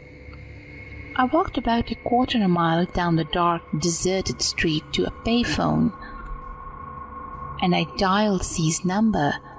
After several rings, she eventually answered and unlocked the door for me. As I walked back to her house from the phone booth, she went back to the bed, and I went into the house. It was as dark and quiet inside as it was outside, and I made my way to her room, where I thought I was going to be sleeping, but she had fallen back to sleep and locked her bedroom door. Her young twin brothers were still awake and invited me to sleep in their room, as they had 2 sets of bunk beds, so each twin had his own bed with an extra for the older cousin. I didn't see the other brother, my former boyfriend, that night at all. That was a fine situation for me, as I liked the twins, who were about 9 years old. So I lay in one of the bottom bunks, and I was ready to sleep. The boys were talking like kids do, and they were fine, but the older cousin was in there as well, I believe, in the bunk above me. But they never turned on the light, so I wasn't really sure. Now, while the twins talked and giggled about nothing, the cousin, who was at least 20, maybe older, began making very inappropriate comments to me, which in pitch blackness was all the more unsettling, because I couldn't see where he even was in the room. At first, I ignored him, thinking he was just being a dick. But he persisted. It didn't matter to him that the two young boys were in the same room either, and he got more and more explicit in saying the things he wanted to do with me.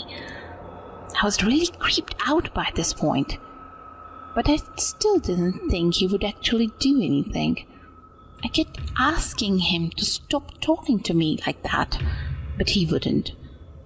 It just escalated, and I couldn't tell he was going to leave me alone, so I finally got up and walked out of the room, still in the dark, and I made my way to my friend's room right across the hall.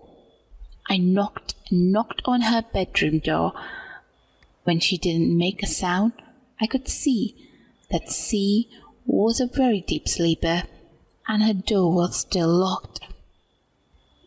This entire time, the cousin kept talking and scaring me, and as I frantically tried to wake my friend, he began getting out of his bunk and coming towards the hall where I was. I had to do something fast.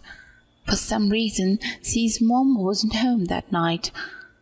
But since I had spent so much precious time in that house, I knew it pretty well.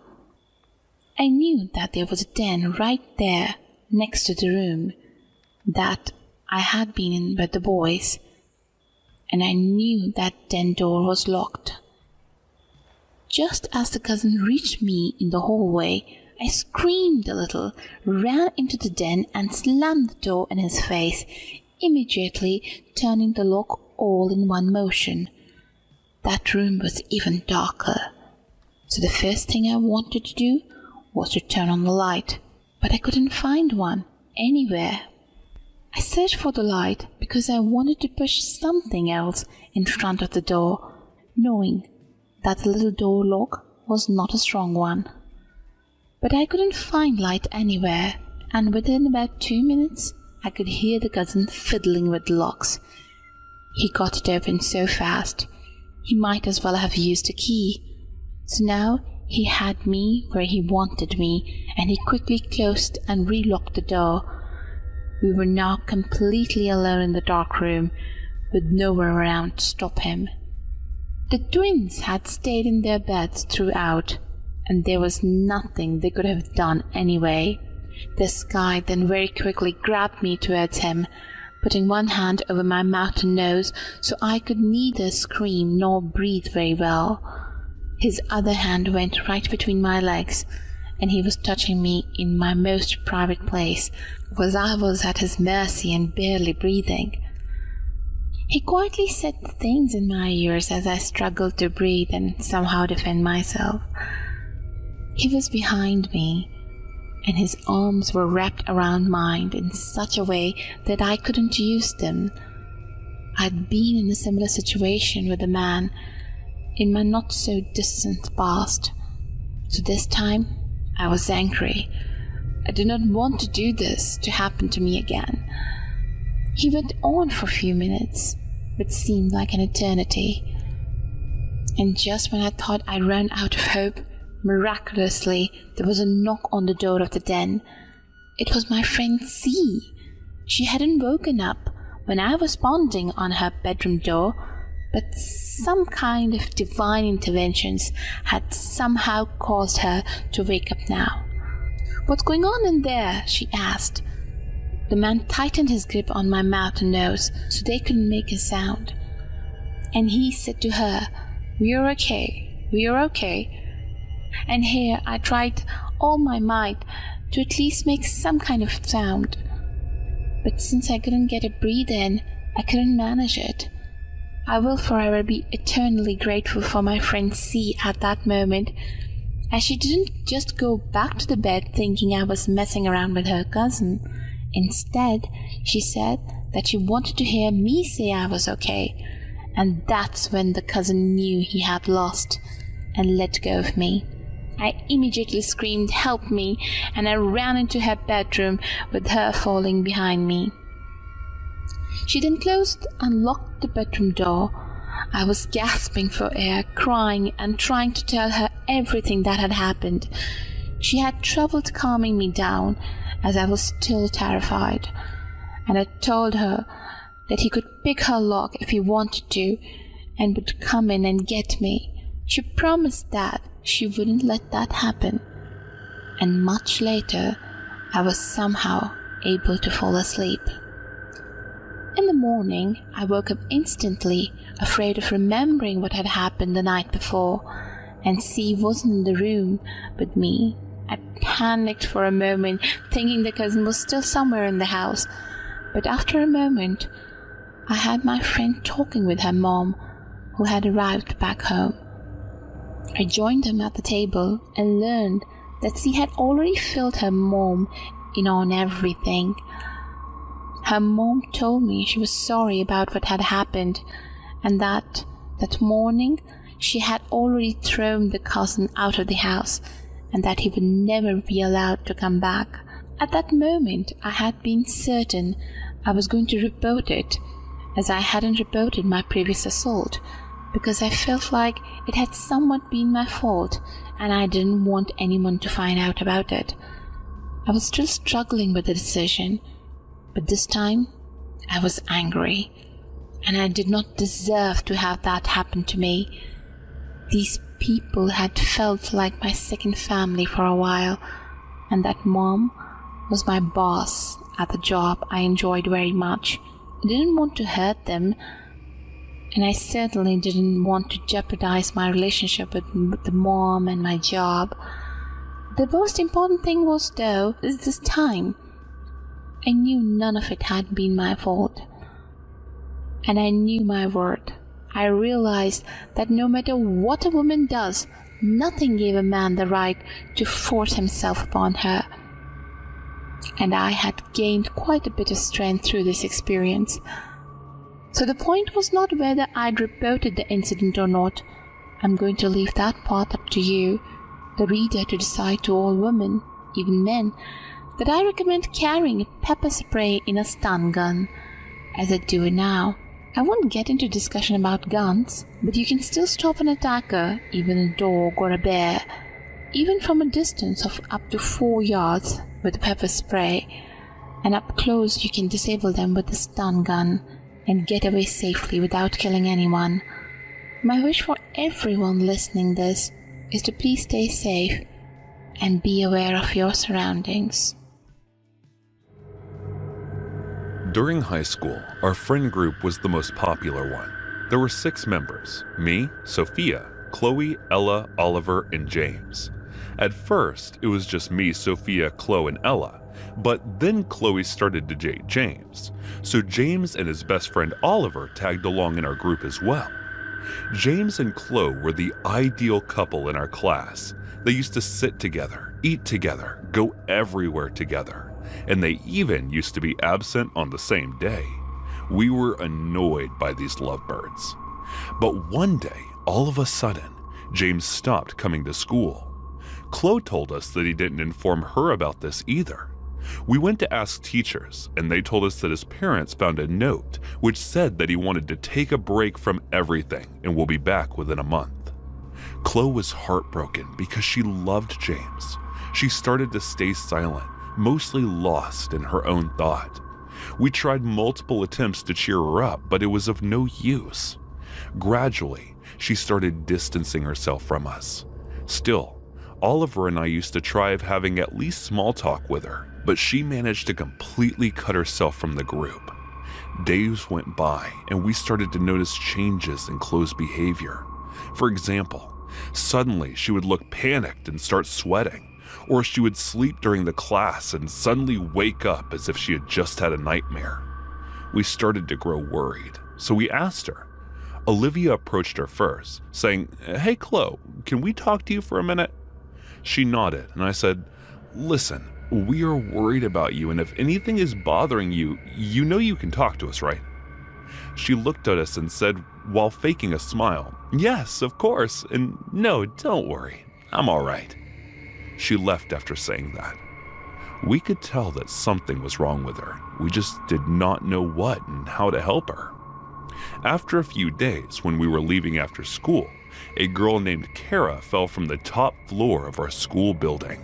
Everyone started to scream. The teachers came and called an ambulance. On the way to the hospital, she died. The school declared it an accident, but Kara's parents insisted on an investigation. So the investigation started. It was found that the last dialed number on Kara's phone was Chloe's. Chloe was called for questioning, but she denied it, saying she promised to meet her, but before they could meet, she died. Other students who were close to Kara were called in for questioning. They told the police that they did see Kara approaching Chloe sometimes. I remember that before James left school, he also saw Kara coming to Chloe once and handing her something, but Chloe threw it without even seeing it. They checked the CCTV installed near the stairs, and Chloe was seen going toward the terrace. Chloe became the main suspect and was called again for questioning. She kept denying about killing Kara. She eventually broke down and started crying. "I did not kill her. I was only trying to ask her about James," she said while sobbing. She told the police about what happened before Kara's death and after James's disappearance. 2 days after James stopped coming to school, Chloe found a picture of James. He was unconscious. His legs and hands were tied. Chloe panicked and decided to report this and put the picture in her locker. When she checked again, the picture wasn't there, but instead there was a note saying, "Don't try to act over smart by telling this to anyone." Chloe got scared and did not tell anyone. The next day, she found a package which contained part of James's finger, and there was a note, "A gift for you." Chloe screamed and threw it. She started to have nightmares about it. The notes kept coming with instructions written over it. The note also threatened her that if she tells anyone, the rest of her friends, along with James, will die. That was the time when she started to distance herself from us. She received a flower along with the note, which was delivered at her address. The note said, "If you want me to spare James, accept my love." The next day, Kara asked Chloe out, but Chloe was too panicked from all those anonymous letters and threats that she instantly refused. That night, before school was about to end, she received a call from Kara asking her to come to the rooftop if she wants to know about James. And when Chloe went there, Kara revealed it was her sending the threat messages all along. Kara told her that she was in love with her and often stalked her. She also found out combination codes for her locker and put a letter to confess her feelings. But Chloe never saw the letter. And one day, she announced dating James. Kara felt heartbroken and decided to end her life, but could not. And one day, she decided she would confess her feelings no matter what. She wrote a letter and handed it to Chloe, but Chloe threw it without even checking. When Chloe threw her love letter, it made her so angry that one day when James was walking home through a secluded area, she hit on his head with a baseball bat and kidnapped him. She put him on lots of drugs so that he could not escape. She then started to send Chloe anonymous letters. They started arguing, and when Chloe said she is going to report this right away and turned, Kara grabbed her by the hand. When Chloe was trying to pull her hand away from her, she accidentally fell. Chloe got so panicked that she ran from there. Police searched and found James in an abandoned building near Kara's house. He was on the effects of drugs. When he came to his senses, police questioned him and found that Chloe was right. After further investigation, Chloe was found innocent, and Kara's death was declared an accident.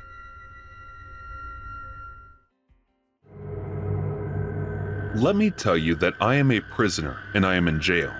I was charged with the murder of my husband, and I accept it. I don't feel any regret in doing so, as he was a maniac and he deserved this.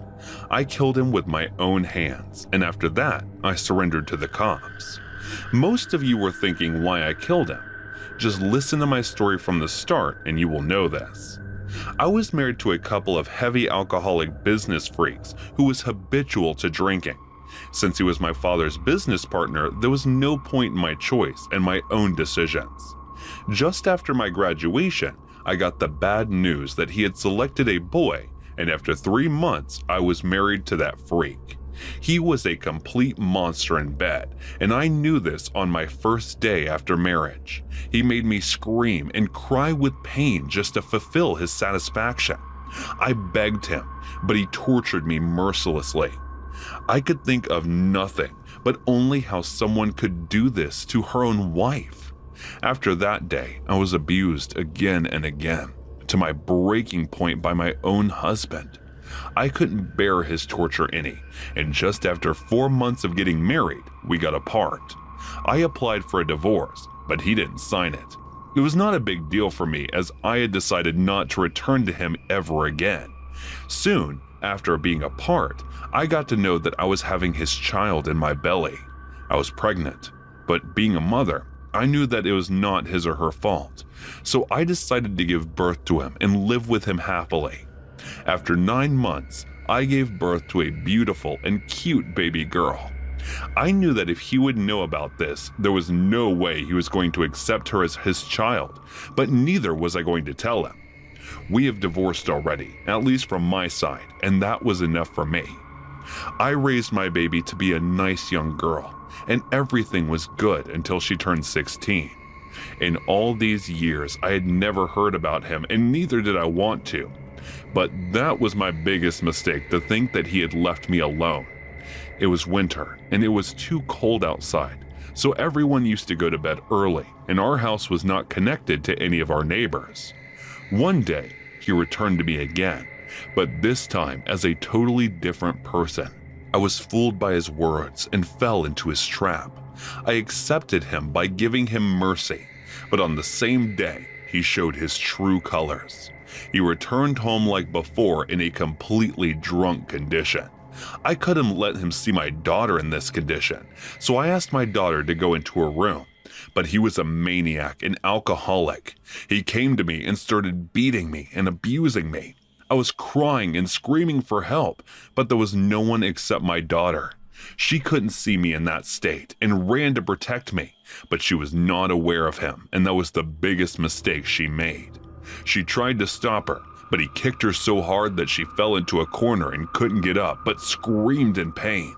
He was angry with her, so he pulled me by my hair and looked at me inside the room. After this, he went to my daughter and raped her. He was a complete maniac, and even with her daughter, he acted like a beast. I could hear my daughter scream in pain while he was abusing her, but I was helpless and I couldn't do anything. All of a sudden, the whole thing was covered with scary silence. I shouted for my daughter and asked my husband to leave her from inside the room. After a few seconds, I heard footsteps coming toward me. I started begging him to open the door, and he opened it. I pushed him and ran to my daughter. She was lying on the floor and was bleeding.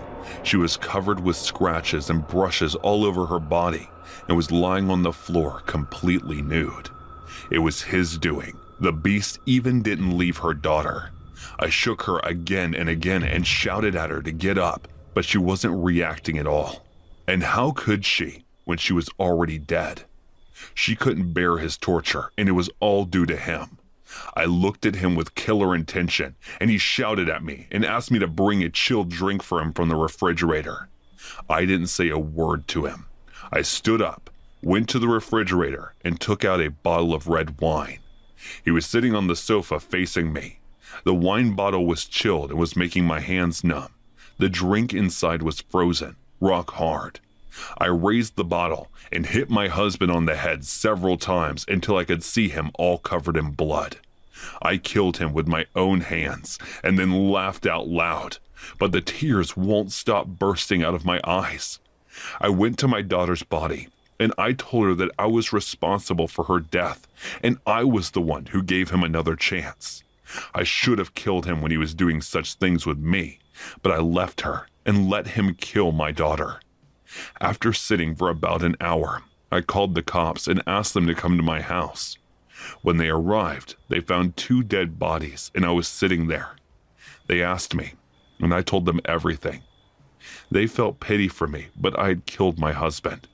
It was part of their duty to arrest me. I was arrested and charged with killing my husband, even though he was the one who killed my daughter. But I was not feeling guilty, and neither did I regret what I did. He was a demon, and he deserved his punishment. The only guilt I had was that just because of my little mistake, my sweet daughter lost her life. She had her whole life ahead of her, and now she was buried in the ground with all her dreams. I ask this question to my readers. What do you think? What I did was wrong or not? Decide this, and think to yourself what you had done if you were in my place.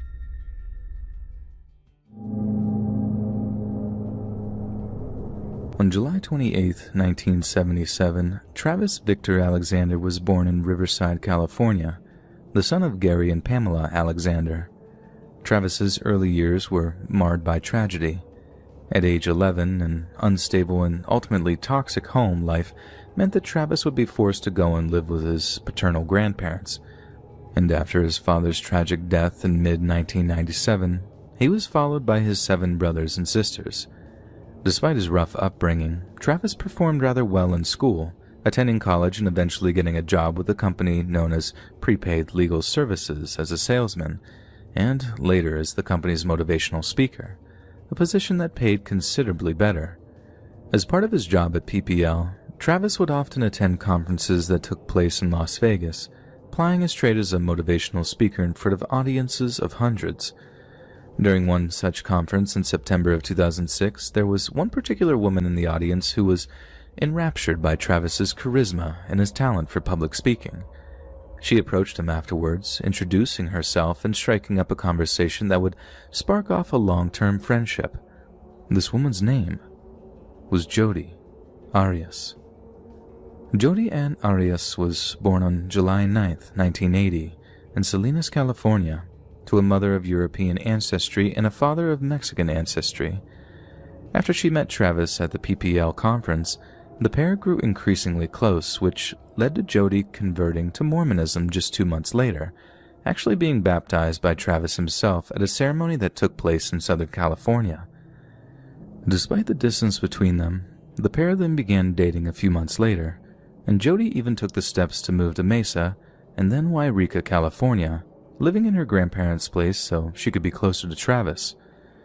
Travis and Jodi had a tumultuous, on and off again relationship for almost a year and a half, often forced to maintain a long-distance relationship due to the fact that one of them lived in Arizona, while the other had to remain in California for work. This kind of distance would put a strain on any relationship, but it appeared there were other factors at work that made Jodi and Travis's relationship less than healthy. From the very first time that Travis introduced Jodi to his close friends, they seemed to take an instant dislike to her. Jodi didn't seem in the least bit keen to impress or ingratiate herself to them, seeming generally disinterested in anyone but Travis. His friends detected a kind of jealousy to her, how she seemed to act overly possessive of Travis, yet at the same time didn't seem to show him much affection either. From the get-go, they found Jodi's behavior worrying, even frightening. Shortly after Jodi moved into her grandparents' home in Wairika, she and Travis arranged to accompany one another on a week-long work-related trip to Cancun, down in Mexico. The trip was scheduled for June 15th, and the couple intended to make something of a vacation out of it. However, not long after, Travis reportedly went to company HQ to request that his travel companion be changed to another member of the sales team. There has been much speculation regarding why exactly this is, but our best guess is to assume that it involved a breakdown in his and Jodi's relationship. Then on May 28th, Jodi called Travis in a state of distress. She told him there had been a burglary at her grandparents' place, where she was staying, and felt so unsafe that she begged to come and stay with him for a while. The burglars had apparently stolen a number of valuable items during the break-in, but perhaps the most significant was a .25 caliber Colt pistol which had belonged to her grandfather. Police had no luck finding the perpetrators, and eventually gave up looking altogether, as they couldn't seem to find a single shred of evidence that might give them a clue to the identity of any of the people involved. In the face of Jody begging to stay with him, Travis straight up refused. This is perhaps the best evidence we have that their pair had broken up by that point. If Travis loved her, or had any feelings at all for her, surely he would have offered her a place to stay. Only he didn't. Or maybe it was the case that Travis did love her, but something else was stopping him from inviting her over. It's possible that there have been many another woman in Travis's life. However, it's also possible that Travis didn't invite Jody over because he was afraid of her. Jody called Travis yet again on June 2nd, repeatedly attempting to reach him between the hours of 1 a.m. and 3 a.m., but her cell phone records show that, since the longest call was a mere 17 seconds, he apparently didn't pick up the phone. Then, just after 3 in the morning, Travis called Jody back, and the pair engaged in a lengthy conversation. We have no idea what was said during the call, but we do know that at around 5:30 that same morning, Jody drove over to a car rental place over in Redding, California, entering the business shortly after it opened at 8 a.m. She told the clerk that she wished to use the car for the long drive to Utah for a work-related trip, and then drove it to visit a few friends on her way to Utah, where she would meet up with a fellow PPL employee by the name of Ryan Burns. Yet Jody didn't show up to meet Ryan until late in the evening on June 3rd, leaving a sizable amount of time to be accounted for that day. And when she did show up in the West Jordan suburb of Salt Lake City to meet up with Ryan Burns, her colleague noticed some unusual things about her. Firstly, he saw that her normally dyed blonde hair was now brown, but not its natural shade of brown, and that she seemed to have cuts or scratches all over her hands. Jody also refused to let him near the rental car, insisting that they take his car to the PPL business conference. Naturally, Ryan thought this behavior was unusual, but the pair had more important things to think about, as the conference would keep each of them occupied for the majority of the day. Ryan had another reason to keep quiet about such unusual behavior, and that's because he and Jody had begun something of a love affair during their time in Utah, with the two spending several hours hugging and kissing on a large beanbag chair at the place that they were staying. Jody also reassured him about the cuts on her hands by telling him that she had gotten them while working part-time at a Mexican restaurant in the Wairika area, an excuse that seemed good enough for him to quiet his suspicions.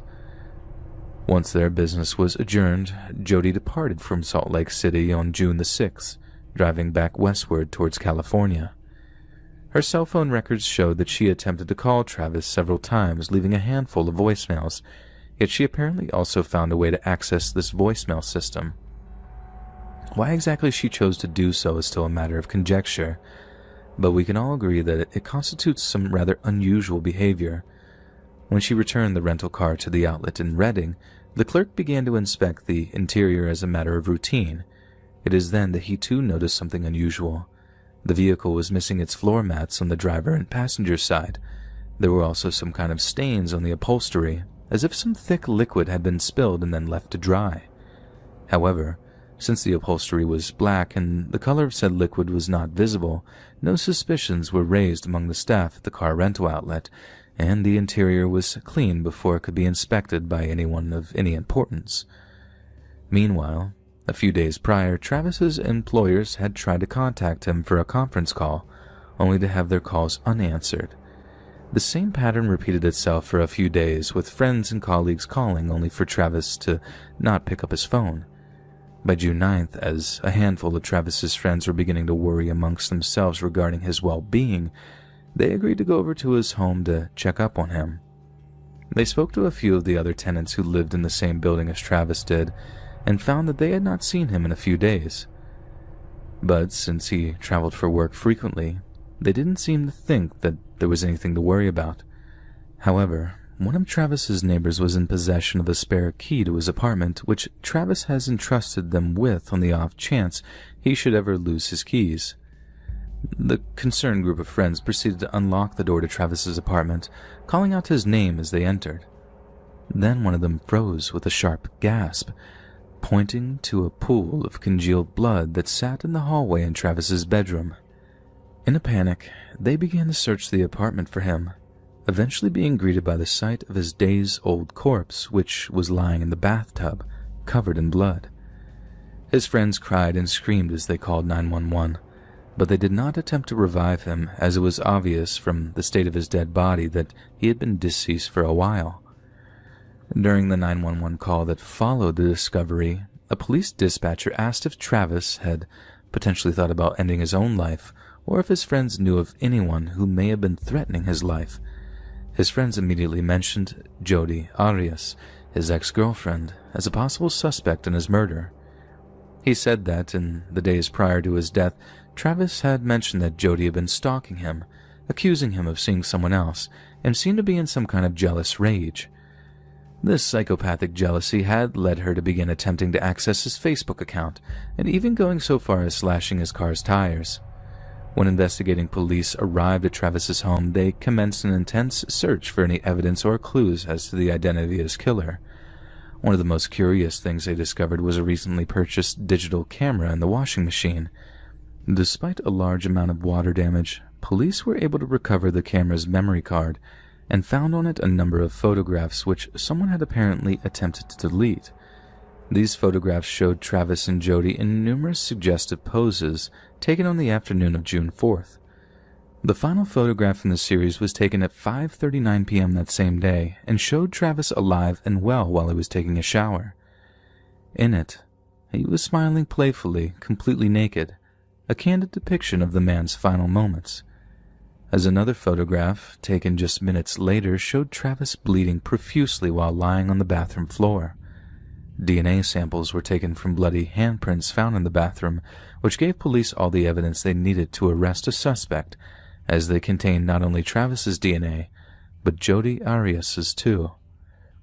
After being indicted for first-degree murder by a grand jury in Maricopa County, Jodi was arrested at her home in California and then extradited to Arizona on September 5, 2008. Less than a week later, she pled not guilty, giving several different accounts of her alleged involvement in Travis's death.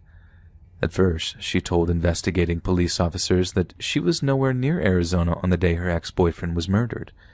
Then, after pressure from the cops, she admitted she was present at the time of his death, but that it had involved a home invasion, whereby two individuals broke into Travis's residence before killing him and attacking her in turn. 2 years of investigation later, Jodi then changed her story entirely, telling the police that she had indeed killed Travis, but had only done so in self-defense. She spun a tale of brutal domestic violence, how she was a victim of a cruel and violent man, and how she regularly feared for her life around him. At her trial in February of 2013, Jodi told the jury that she had been physically and emotionally abused by her parents, and that her life with Travis had echoed that same cycle of abuse and guardianship, one that she wanted to escape from, but couldn't quite bring herself to. She went on to describe the abusive type of life that Travis subjected her to, one that included a great deal of BDSM and other painful acts, most of which were in direct violation of the Mormon rules regarding such things. Jodi also had recorded a phone conversation that she had with Travis, one that she used as evidence to prove that at one point Travis had wanted to use zip ties to tie her to a tree while she was dressed as Little Red Riding Hood. Jodi is heard to respond enthusiastically on the phone, but told the court it was all an act, that the idea terrified her, and was typical of the kinds of things that Travis wanted to do. Jodi also mentioned that Travis had admitted to find underage children attractive, basically painting him to be a complete monster. However, the prosecution argued that Jodi was a vengeful, vindictive person who had only recorded the phone conversation in an attempt to blackmail Travis and embarrass him in front of his Mormon peers. The prosecution also questioned a forensic expert before the jury, prompting them to say that there had been a thorough examination of Travis's computer, one in which absolutely had no evidence of child pictures found, nor were there any references to anything intimate with children. Rebuttal witnesses from the prosecution also included several of Travis's other girlfriends who stated he never exhibited any problems with anger or violence. Clinical psychologist Janine Demarthe testified for the prosecution, stating that she found no evidence that Travis had ever abused Jody. Demarthe also said that Jody suffered from borderline personality disorder, showing signs of immaturity and an unstable sense of identity. The final nail in Jody's legal coffin was the prosecution telling the jury that a single .25 caliber bullet casing was found near Travis's body, the same caliber of the gun that was stolen from her grandparents' place just a week before the murder. As it turns out, Jody had faked the entire burglary just to obtain the murder weapon, which not only showed that she was a dangerous psychopath, willing to hurt those close to her to achieve her goals, but that she had actually been planning to kill Travis for quite some time. After the trial, that had reportedly cost the U.S. taxpayer over $3 million, the jury found Jody guilty of first-degree murder, and she only narrowly avoided the death penalty when a judge essentially took pity on her mental illness, sentencing her to life imprisonment without the possibility of parole. She was also ordered to pay Travis's siblings over $30,000 in damages. As of 2016, Jody is housed at Arizona State Prison Complex, Perryville, and her case and trial have been the subject of a great deal of social media interest, with even Donald Trump commenting on what he called her obvious guilt. Perhaps the most disturbing aspect of the whole sordid drama is that Travis may well have genuinely believed that he had found the love of his life, and how in searching for the fairy tale romance that all people want deep down, he found the polar opposite, a living nightmare that would end in him losing his life to someone who could fairly be described as a conniving, violent, psychopathic predator. Relationships break down all the time, for a variety of reasons. People hurt, people cry, but most ultimately move on and find someone else. Jody took that chance away from Travis in a horridly callous and bloody manner. Instead of letting Travis go, she dragged him down like a sinking ship, one which neither of them will ever emerge from intact.